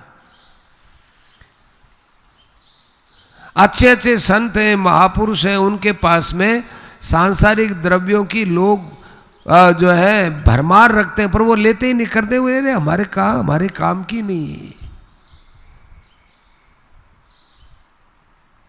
एक संत थे, महाराष्ट्री ने बताया, हमारे साथ रहते थे, तो उनको एक बहुत अच्छे कमरे में सुलाया गया। उनको कहते हैं रात भर नींद नहीं आई। खूब अच्छा कमरा है जिसमें कांच लगे हुए और खूब अच्छा कमरा, लंबा चौड़ा। उनको नींद नहीं, बढ़िया गदरा लगा हुआ, रात भर नींद नहीं आई। वो एक टाट लेकर के ऊपर छत पर जाकर के सोए, तब उनको नींद आई। उनका कि आज उठने में मेरे इसलिए देरी हो गई। महाराज जी ने पूछा आज आपकी नींद में कुछ ज़्यादा ही मात्रा नींद आई कि नहीं नहीं, मैं उस कमरे में तो रहा, रात भर नींद ही नहीं आई। सुबह जब जगने का समय आया तब मैं ऊपर जाकर के टाट का लेके जाके सोया, तब जाकर नींद आई। अच्छे कमरे में नींद नहीं आई मेरे को। स्वभाव हो जाता है संतों का। हमको जो अच्छा लगता है, हम जिसके लिए खूब प्रयत्न करते हैं ऐसा मिले वैसा मिले, उसको तो संत महात्मा पहले से त्याग देते हैं। उनका हमारे आफत है ये। और लोग उनको खूब देते हैं कि अच्छा हमारे कमरे में रहो, ये चीज़ लो, वो चीज़ लो। वो कहते हैं बाबा हमको सुहाता नहीं। महाराज श्री तो यहाँ तक कहते थे कि पुराने जमाने के संत लोग थे, अपना कपड़ा एक जैसा नहीं पहनते थे, एक कोई न कोई पुराना कपड़ा शरीर पर रखते ही थे। कमीज यदि नया है तो बनियान पुरानी रखते, कटी वस्त्र नया है तो कमीज पुराना रखते। एक कपड़ा पुराना रखना ही चाहिए। क्यों? देहाध्यास नहीं होता। तो मुमुक्षवो घोर रूपान हित्वा भूतपति नथ नारायण कला शांता भजंती यन सूयवे। भगवत परायण जो महापुरुष होते हैं वो इन सब को छोड़ करके एक भगवान का ही भजन करते हैं। वेदों ने भी यही बात कही है, वासुदेव परा वेदाः। वेदों का तात्पर्य भगवान वासुदेव की भक्ति करने में है। वासुदेव परा मखाः। यज्ञों का उद्देश्य भी कामना की पूर्ति नहीं होता कि हमको आगे जाकर स्वर्ग मिले, कि हमको ये मिले कि वो मिले, इसके लिए यज्ञ वगैरह भी नहीं है। वासुदेव परम ज्ञानम। ज्ञान वही श्रेष्ठ है भाई जिसमें भगवत विषय ज्ञान होता हो। आजकल हम पल्लवग्राही पांडित्यम रखते हैं। पल्लवग्राही, एक पत्ता इसका, एक थोड़ा ये ले लिया, थोड़ा ये ले लिया, थोड़ा ये ज्ञान ले लिया और सीख सा करके विद्वान हो गए। पल्लवग्राही पांडित्यम ऐसा नहीं होता वहां। वासुदेव परम ज्ञानम, वहां भगवत तत्व का ज्ञान होता है।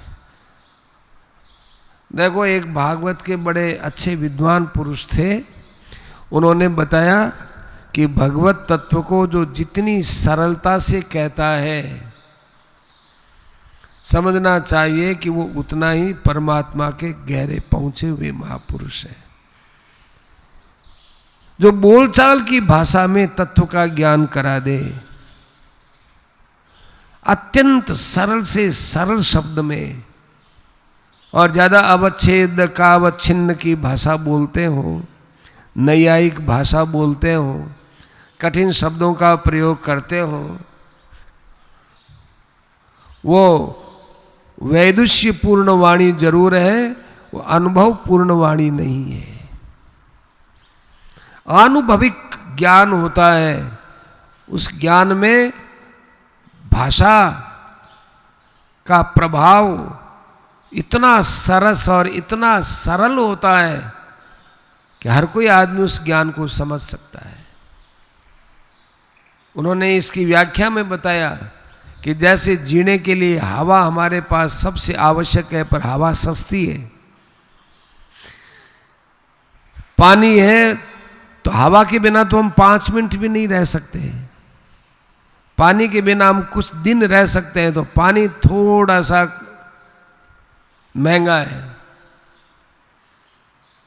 और भोजन के बिना हम महीनों भर रह सकते हैं, 1-2 महीना रह सकते हैं, तो भोजन और भी महंगा है। ऐसे अध्यात्म के अंदर हमको जितना सरलता से आवश्यकता अध्यात्म ज्ञान की है हमारे कल्याण में, तो वो जितना सरल शब्दों में बैठेगा उतना कठिन शब्दों में नहीं बैठेगा। संतों की बात इतनी प्रिय लगी कि जो सरल भाषा में जो बात बताएगा वो पहुंचा हुआ महापुरुष होता है। इसके लिए तो अपने को ज़्यादा बोलने की जरूरत ही नहीं है। तो वासुदेव परम ज्ञानम, वासुदेव परम तपः, वासुदेव परो धर्मः, वासुदेव परा गति। मोक्ष क्या नाम है, गति क्या है? जो जहाँ भगवान की प्राप्ति हो जाए। उन भगवान ने ये संसार बनाया है सज्जनों, अपनी माया से बनाया है। वो माया कैसी है? वो माया सद असद रूपा है। अब सद असद रूपा के कई अर्थ होते हैं।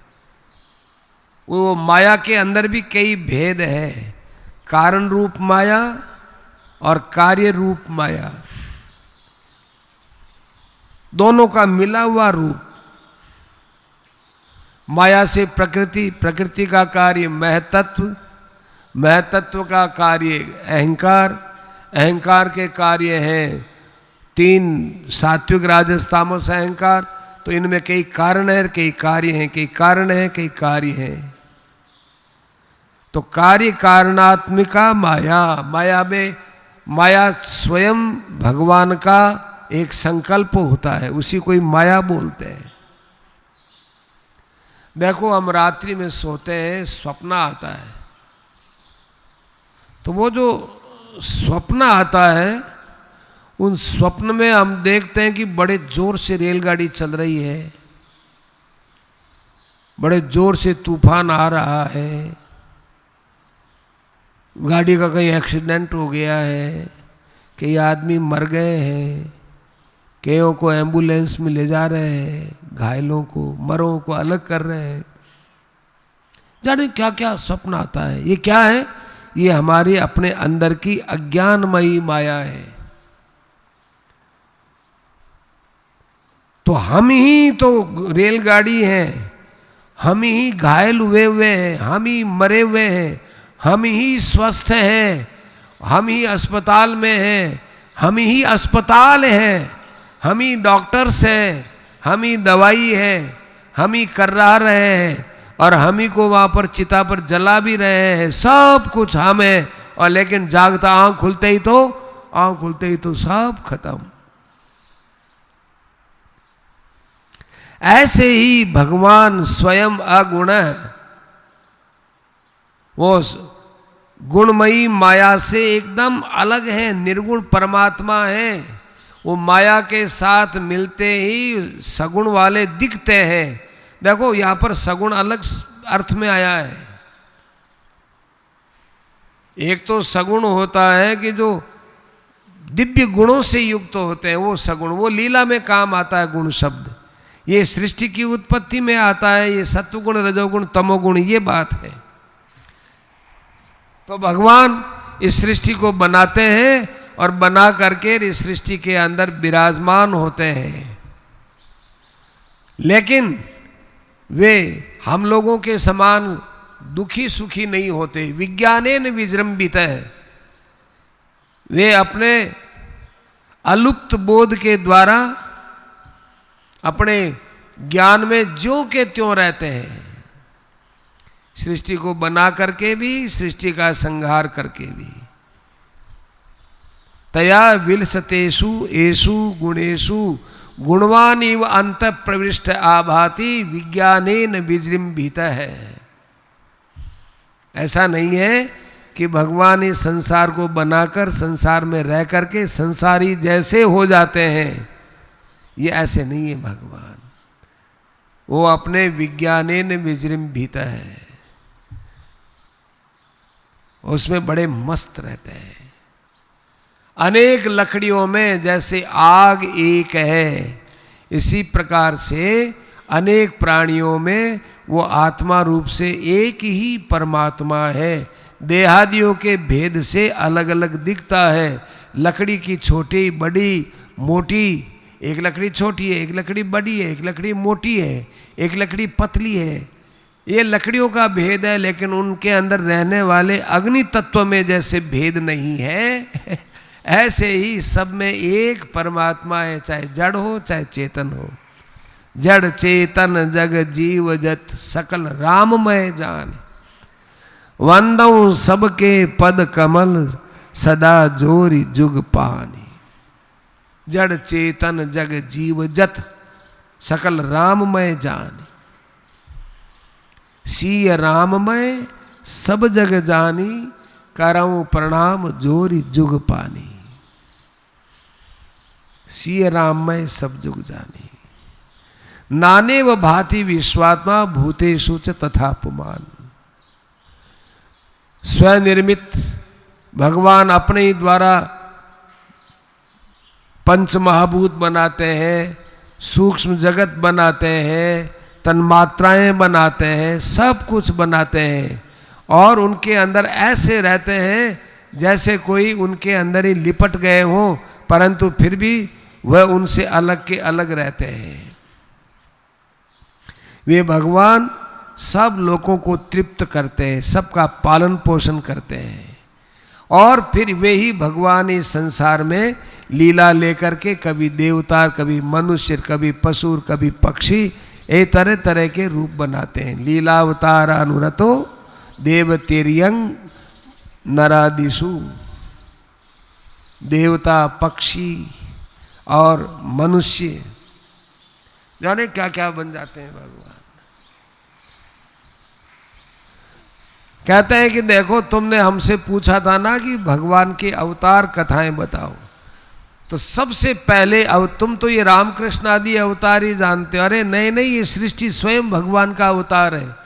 जब तक इस सृष्टि को भगवान का अवतार नहीं समझोगे, तब तक तुम 24 अवतारों की कथा को केवल एक कहानी के रूप में ही समझ के रह जाओगे। बाबा, ये कहानी के रूप में समझने की बात नहीं है। सबसे पहले इस सृष्टि को ही भगवान का अवतार समझो। बड़ा कठिन काम है सज्जनों, ये सबको अवतार समझना।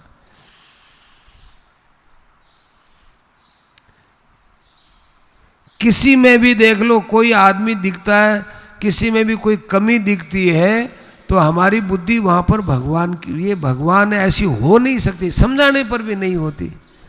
कसाई गाय को काट रहा है और हम इसमें भगवान देखो, तो भैया बड़ा मुश्किल काम है, बड़ा मुश्किल काम है। इसको भगवान कैसे समझे?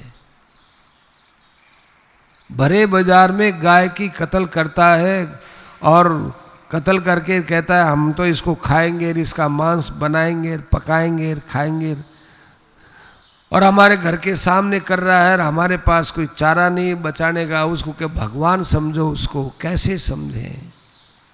तो कहते हैं भाई, उसका आचरण मत देखो, उसका व्यवहार मत देखो, उसकी क्रियाएं मत देखो, तत्व की दृष्टि पर विचार करो। एक ऋषि को इसीलिए ये मूर्ति पूजा समझ में नहीं आई। भगवान शंकर की मूर्ति पर चूहा चढ़ गया तो उन्होंने देखा कि अरे ये काय का भगवान जो अपने सिर पर आए हुए चूहे को नहीं हटा सकता है, वो भगवान हमारी क्या सहायता करेगा। आजकल भी कई लोग प्रश्न करते हैं कि तुम कहते हो कि हमारे भगवान सर्वशक्तिमान है और तुम्हारे इतने मंदिर तोड़ दिए गए, राम जी का भव्य मंदिर उसको तोड़ दिया था, कितना वर्ष तक विवाद चलता रहा। तुम्हारे शिव जी के मंदिर को तोड़ करके ऊपर अपना धर्म का स्थान बना दिया,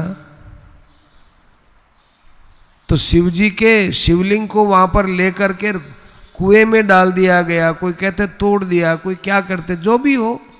तो इतने मूर्ति तोड़ी गई तो भगवान उनमें से प्रकट क्यों नहीं हुए, और तोड़ने वालों के सिर क्यों नहीं तोड़ दिए वहां उन्होंने। इसलिए तुम्हारे मंदिरों में कोई ताकत नहीं है, ऐसे ऐसे लोग आक्षेप करते हैं। और हमारी भोली भाली जनता ज्यादा समझी नहीं, पढ़ी लिखी है नहीं, और हाँ भाई बात तो थाना ली सही है, थे तो सही बात कहो भाई, यहाँ क्या हो गयो, भगवान में यदि ताकत है तो मूर्ति में सो क्यों नहीं प्रकट हुआ मैं थे कि वो गाय रामायण में 33 करोड़ देवता है, 33 करोड़ है तो हमें एक भी देवता जाग्यो को नहीं, और गाय ने मैं काटे, गाय में सो प्रकट हो रहा मारनाला ने एक एक ने सबक सिखाया तो सब सीधा हो जाए 1 मिनट में ही। न तो थाने कोई गवर्नमेंट ने कहना पड़े, न तो कोई थाने आंदोलन करना पड़े, गो हत्या बंद करो, आप ही गाय संभाल लेती। ये सब कहने की बातें हो, कटे 33 करोड़ देवता है, सब कहने की बातें हैं। कटे मंदिर में भगवान सर्वशक्तिमान है, यूं है, या तो केवल पत्थर का बना मेल दिया, कहीं को नहीं है। ऐसा वो मानते हैं और इस बात को वो सच्चा मानते हैं। अब इसका उत्तर क्या होता है, इसका उत्तर क्या देवे? तो सबसे पहले हमारे पास ये उत्तर है कि भाई भगवान को आपने मंदिर में स्थापित किया तो क्या सब जगह से हटा करके भगवान को वहां स्थापित किया है क्या? सब जगह से भगवान को हटा दिया कि भगवान तो है नहीं, केवल मंदिर में ही है, ऐसा समझ करके स्थापित किया है क्या? है ही नहीं सकता, ऐसा कर ही नहीं सकते। हमारे भगवान व्यापक हैं, वे भगवान जैसे मूर्ति में है ऐसे ही मूर्ति भंजक के अंदर भी है, और वो जिस साधन से मूर्ति का भंजन कर रहा है, मूर्ति को तोड़ रहा है, उस हथौड़े में भी वही है, तोड़ने वाले में भी वही है, मूर्ति में भी वही है। वे भगवान किसको लेकर के क्या तोड़ेंगे बताइए? आपने तो भगवान को एक मनुष्य के समान मान लिया कि कोई हमको मारे तो हम उसको मारे। हमारे भगवान व्यापक हैं सज्जनों, जब मारने का टाइम आएगा तब वो किसी को नहीं छोड़ेंगे। रावण को नहीं छोड़ा, कंस को नहीं छोड़ा, कुंभकर्ण को नहीं छोड़ा, हिरण्याक्ष को नहीं छोड़ा, हिरण्यकश्यप को नहीं छोड़ा। आओ बड़े बड़े बड़े बड़े दैत्य लोग आए थे, छोड़ा उन्होंने किसी को? 14,000 राक्षस हुआ कोई संसार में ऐसा पैदा? 14,000 को एक बाण से सबको मार दिया है उन्होंने। जब वो इस पर तुल जाएंगे तब वो किसी के नहीं मानेंगे, किसी के नहीं सुनेंगे। वो 14,000 राक्षसों का एक राम ने एक बाण से वध कर दिया। सरप्राइज हुआ सबको, रावण को और इनको। सुना तो है खरदूषण मौसम बलवंता ते किमि मरही बिनु भगवंता। अकल ठिकाने आ गई उसकी। हमारे भगवान मंदिर में अभी कुछ करने के लिए नहीं है। अभी भगवान हमारे इष्ट रूप में केवल हमारे लिए सेव्य है। हमारी दिनचर्या में भगवान ने हमको वहां से निकालकर अपनी दिनचर्या के साथ जोड़ा है। भगवान कहते हैं देखो तुमको भूख लगती है, ऐसे मेरे भोग लगाओ, और मेरे भोग लगाने के बाद वो ले वो प्रसाद, तुम्हारा अंतःकरण शुद्ध होगा। अभी वहां भगवान केवल उपास्य के रूप में है और वो उपासक की सिद्धि के लिए है। उपासक की सिद्धि के लिए है, शत्रु मित्रादि के भाव से रहित है वो। लेकिन जब भगवान अपने पर उतर जाएंगे, लीला पर उतर जाएंगे, फिर कोई ठहर सकोगे कोई? गाय के अंदर 33 कोटि का अर्थ 33 करोड़ नहीं, 33 प्रकार, कोटि का अर्थ प्रकार भी होता है। 33 प्रकार की शक्तियां विद्यमान हैं, वे प्रकट नहीं होती हैं। वो शक्तियां गाय के तत्व में रहती हैं। इसीलिए संसार में देखो, गाय का गोबर काम आता है, गाय का मूत्र काम आता है, गोबर गोमूत्र काम आता है। इतना गोबर गोमूत्र, किसी का भी मलमूत्र इतना पूजनीय नहीं होता। क्यों? क्योंकि गाय के अंदर 33 कोटि की के 33 प्रकार के देवताओं की देवत्व शक्ति है। ये गाय के यहां पर एक थुई होती है, थुई। वो थुई है, वो सूर्य की शक्ति को खींचने वाली होती है। ये थुई केवल हमारे भारतवर्ष के गाय की होती है, बाकी की तो सीधी रहती है, खोई कमर है एकदम सीधी, भैंस की तरह से। हर गाय की थुई होती है। और बलिवर्द को देखो, हमारा सांड देखो, नांदी को देखो। अहमदाबाद के मंदिर के अंदर तो सांड इतना बड़ा लंबा चौड़ा, वो इतना शांत, उसको देख के लगता था कि ओहो, नांदी तो भगवान शंकर के ऐसे ही रहे, उससे भी विशाल। उसके नीचे से चले जाओ, कुछ नहीं बोलता वो। कितने ही लोग, माताएं उनके चरणों की पूजा करते, खड़ा रहता है वो। इतनी बड़ी उसकी थुई है, उसके हुंकार, ये तो सुसार करती है, दूर तक आवाज जाती है किसी में इतना बल?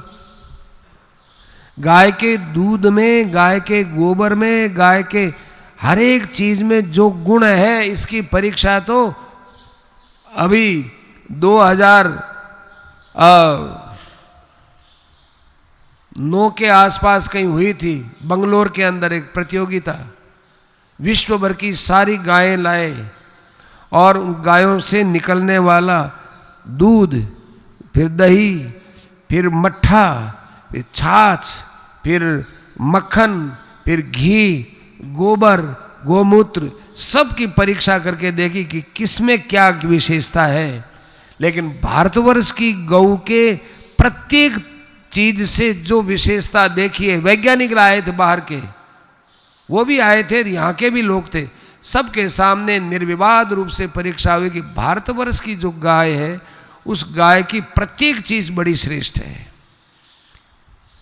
उस श्रेष्ठता को लेकर के कहा कि देवताओं में जो शक्ति होती है, 33 प्रकार के देवता, वो क्या गीता में बताया? पश्चादित्यान, आदित्य माने 12 सूर्य, सूर्य 12 होते हैं। पश्चादित्यान वसून, वसु 8 होते हैं। रुद्रान 11 रुद्र होते हैं। और अश्विनव, और 2 अश्विनी कुमार होते हैं। पश्चादित्यान वसून रुद्रान अश्विनौ मरुतस तथा, और एक मरुदगण। ये मरुदगण तो खैर 49 होते हैं, तो ये मरुद माने ये मरुत वायु। तो ये सब 33 प्रकार के देवता, ये 33 प्रकार के देवताओं का जो देवत्व है वो गाय के अंदर निहित है। वो कोई मारने जीने के लिए बात नहीं है अभी। इसलिए तुम्हारे भगवान की मूर्तियां तोड़ दी, भगवान प्रकट नहीं हुए। क्यों? क्योंकि वो अभी प्रकट होने के लिए नहीं थे। वे वहां केवल उपासकों के हृदय में भक्ति भाव को बढ़ाने के एक साधन मात्र थे। इसलिए भगवान की उपासना से साधकों का अंतःकरण पवित्र होता है। इतने मात्र के लिए है, इतना मात्र काम होता है। आप सोचे राक्षसों की कितनी सेना थी, राम जी के पास क्या था? बंदर थे बिल्कुल। कौरवों की 11 अक्षौहिणी सेना थी और पांडवों की 7 अक्षौहिणी सेना थी। घटोत्कच का पुत्र था, वो पुत्र वहां पर देख रहा था युद्ध। उसको पता चला कि अरे यहाँ तो युद्ध हुआ ही नहीं, केवल एक कृष्ण भगवान का सुदर्शन चक्र चल रहा था, कोई युद्ध नहीं हुआ।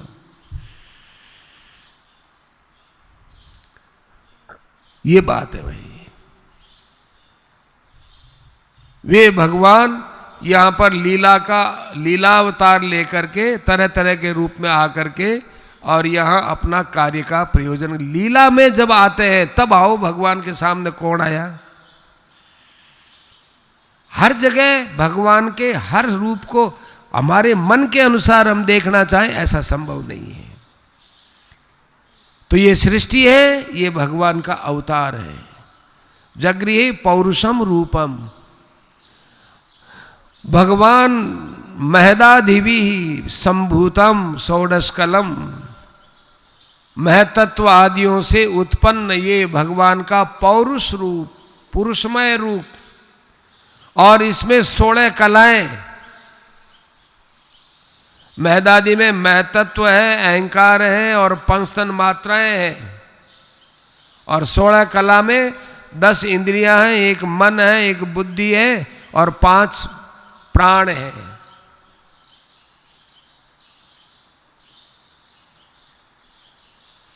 5 ज्ञानेन्द्रिया, 5 कर्मेंद्रिया और एक मन और एक 5 प्राण। ये 16 कला, 16 कलाओं से पुष्ट हुआ।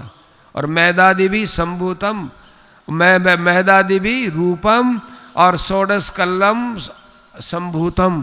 क्या आदौ, जब सृष्टि का आदि काल था तब भगवान ने ये सब अपनी माया से लोगों का निर्माण किया। क्यों निर्माण किया, क्यों यहां पर क्यों नहीं चलता। हम क्यों बोलने वाले तो बहुत बाद में हुए हैं सज्जनों। अभी क्यों का उत्तर सुनना चाहेंगे तो इसमें अलग अलग मतांतर बनेंगे। बस भगवान के मन में आ गई, भगवान के मन में आई भक्तों से मिलने की, भगवान के मन में आई मैं बहुतों के साथ में बैठ करके और खूब खेलूं कूदूं, मनोरंजन माने प्रेम का आदान प्रदान करूं। देखो भगवान के यहाँ कोई भूख नहीं है, एक भूख है, क्या, कोई मुझसे प्रेम करे। प्रेम की भूख जिसमें ज्यादा होती है उसमें प्रेम की मात्रा ज्यादा होती है, उसी को प्रेम की भूख लगती है। जो प्रेम का प्यासा होता है उसको प्रेम की भूख बहुत लगती है। उन्होंने अपने नाभि कमल से ब्रह्मा जी का निर्माण किया और ब्रह्मा जी ने फिर इस संसार को भगवान की आज्ञा के अनुसार ये लोक विस्तार किया। ये जितने प्राणी हैं, इन जितनों के सिर है, हाथ है, पैर है, ये सब ज्ञान दृष्टि से देखा जाए तो एक भगवान के हजारों प्रकार के सिर है। अदब्र चक्षुषा, अदब्र चक्षु माने पवित्र चक्षु, ज्ञानमय चक्षु, दिव्य चक्षु। पश्यंती ज्ञान चक्षुष है, ज्ञान की दृष्टि से देखें। ऐसे देखेंगे साहब आपका सिर अलग है, मेरा सिर अलग है, उनका सिर अलग है, उनका सिर अलग है, ऐसे तो अलग अलग अलग अलग मिलेंगे। परंतु ज्ञान दृष्टि से देखा जाएगा अरे सब भगवान के रूप है, सब भगवान के। वो वाणी से नहीं बोलता कि सब भगवान है, ये वो अपने मन में ख्याल रखता है। अदब्र चक्षुषा, ज्ञानमय दृष्टि से देखता है। एतन नानावताराणाम निधानम बीजम, भगवान के जितने अवतार हैं उन सब अवतारों का बीजा अवतार है ये। सृष्टि रूप अवतार, सृष्टि रूप जो अवतार हुआ है ये सब अवतारों का खास अवतार। अच्छा बताओ, सृष्टि न बने, अयोध्या नहीं होगी तो राम कहां से आएंगे? मथुरा की जेल नहीं होगी तो फिर राम कृष्ण भगवान का अवतार कैसे होगा?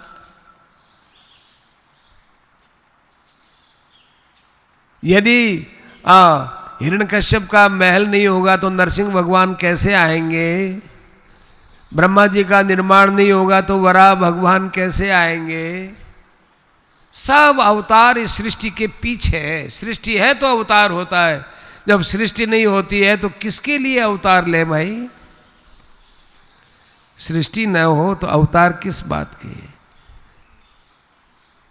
माताएं लोग जानती हैं, माताओं का पति भी बाहर गया हुआ हो और बेटे भी अपने पिता के साथ बाहर गए हों, विदेश में गए हुए हों, और दीपावली आ जाए घर में। अब कोई कहे कि माता जी आप आज दीपावली पर कुछ मिठाई बनाओगे, तो वो कहे कि किसके लिए बनाऊं भैया, किसके लिए बनाऊं? न तो वो यहाँ है और न मेरे बेटे यहाँ है, किसके लिए करूं? तो जैसे पत्नी हो या माँ हो, उसकी प्रसन्नता पति में या पुत्रों में रहती है, ऐसे ही भगवान की कृपा, भगवान का प्रेम इन जीवों में रहता है। ये जीव होते हैं तो भगवान अवतार लेते हैं, और जब जीव भगवान में ही विलीन होते हैं तब किसके लिए अवतार लेवे, किसके लिए क्या लीला करें? कौन लीला का ग्रहण करने वाला है? एतन नाना अवताराणाम निधानम बीजम अव्ययम यशांशांशेन सृज्यन्ते देव तिरिंग। उसी से ही भगवान के एक मामूली से अंश से तरह तरह के बने हुए हैं।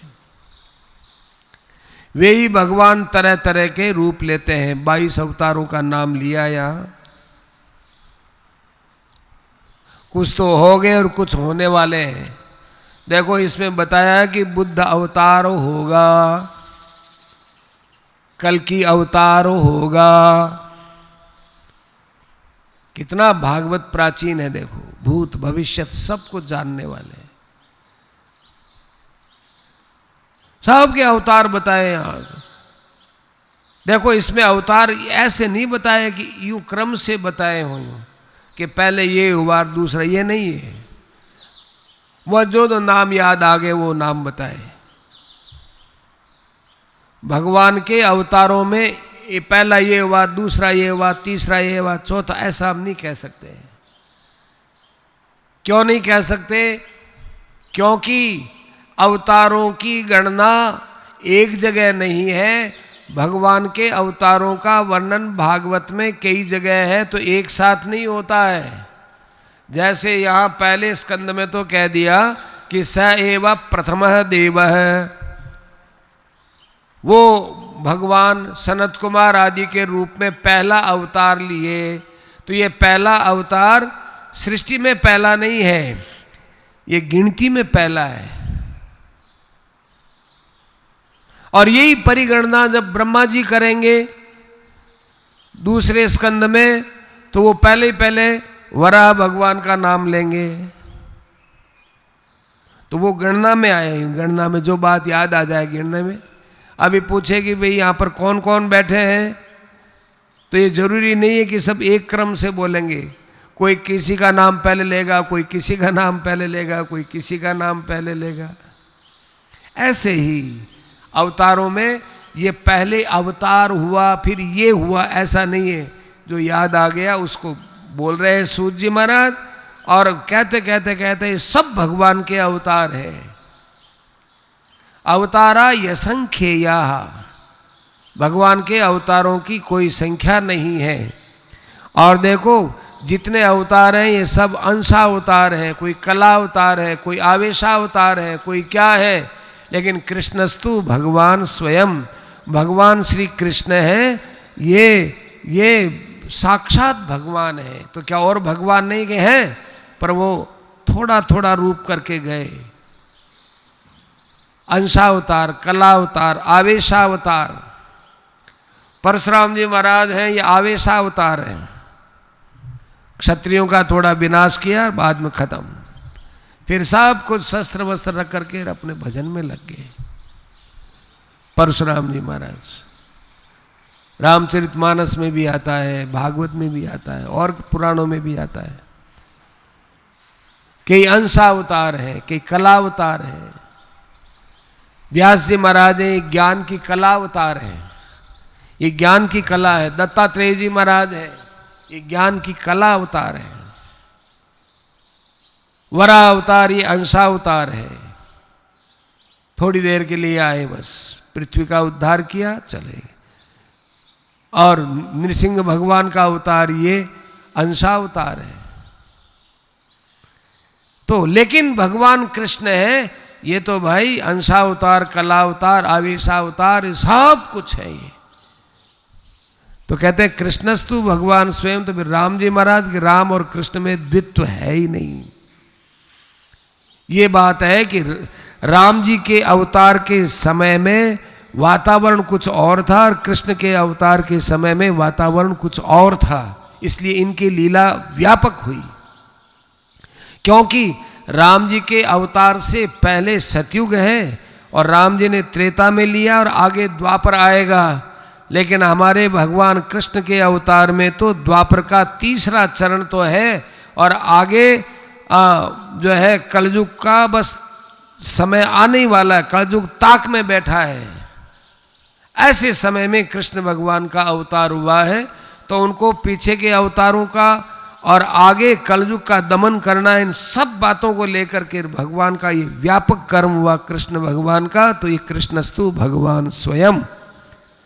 और जहां दसम स्कंद के प्रारंभ में कृष्ण को अंशावतार भी कहा है कि ये भगवान विष्णु के अंश हैं, तो वहां भगवान विष्णु की महाविष्णुता को सुरक्षित करने के लिए कहा है। ये सब गहराई के भेद हैं, गहराई से समझने के हैं। भगवान के जन्म कर्म वगैरह सब बड़े गुह्य हैं, इनको जो समझ लेता है वो दुख से छूट जाता है। अब दुखों से छूटने वाला कौन है? ये जीव है। ये जीव दुखों से छूट जाता है। अब देखो 6 प्रश्न किए थे ना, इन 6 प्रश्नों का थोड़ा थोड़ा उत्तर तो दिया है, लेकिन अब ये आगे बताते हैं कि ये सब इदम भागवतम नाम है पुराणम ब्रह्म संहितम। ये भागवत नाम का पुराण है, इसमें ये सब बातें आ जाती हैं, सब शास्त्रों का इसमें सार भी आ जाता है। ऐसे करके भागवत का थोड़ा सा संकेत किया है। तो दुख ग्रामाद विमुच्यते, वह दुख के समुदाय से छूट जाता है। ये जब बात आई ना, तब ये 5 श्लोक आगे ऐसे आएंगे कि जिनके अंदर दुखों से छूटने की विधि बताते हैं। समय हो गया, अब कल से भागवत का जो ये बीजावोपन यहाँ हो रहा है, उसके अनुसार फिर आगे नई कथा का प्रारंभ होगा। आज की कथा को यहीं विराम देते हैं।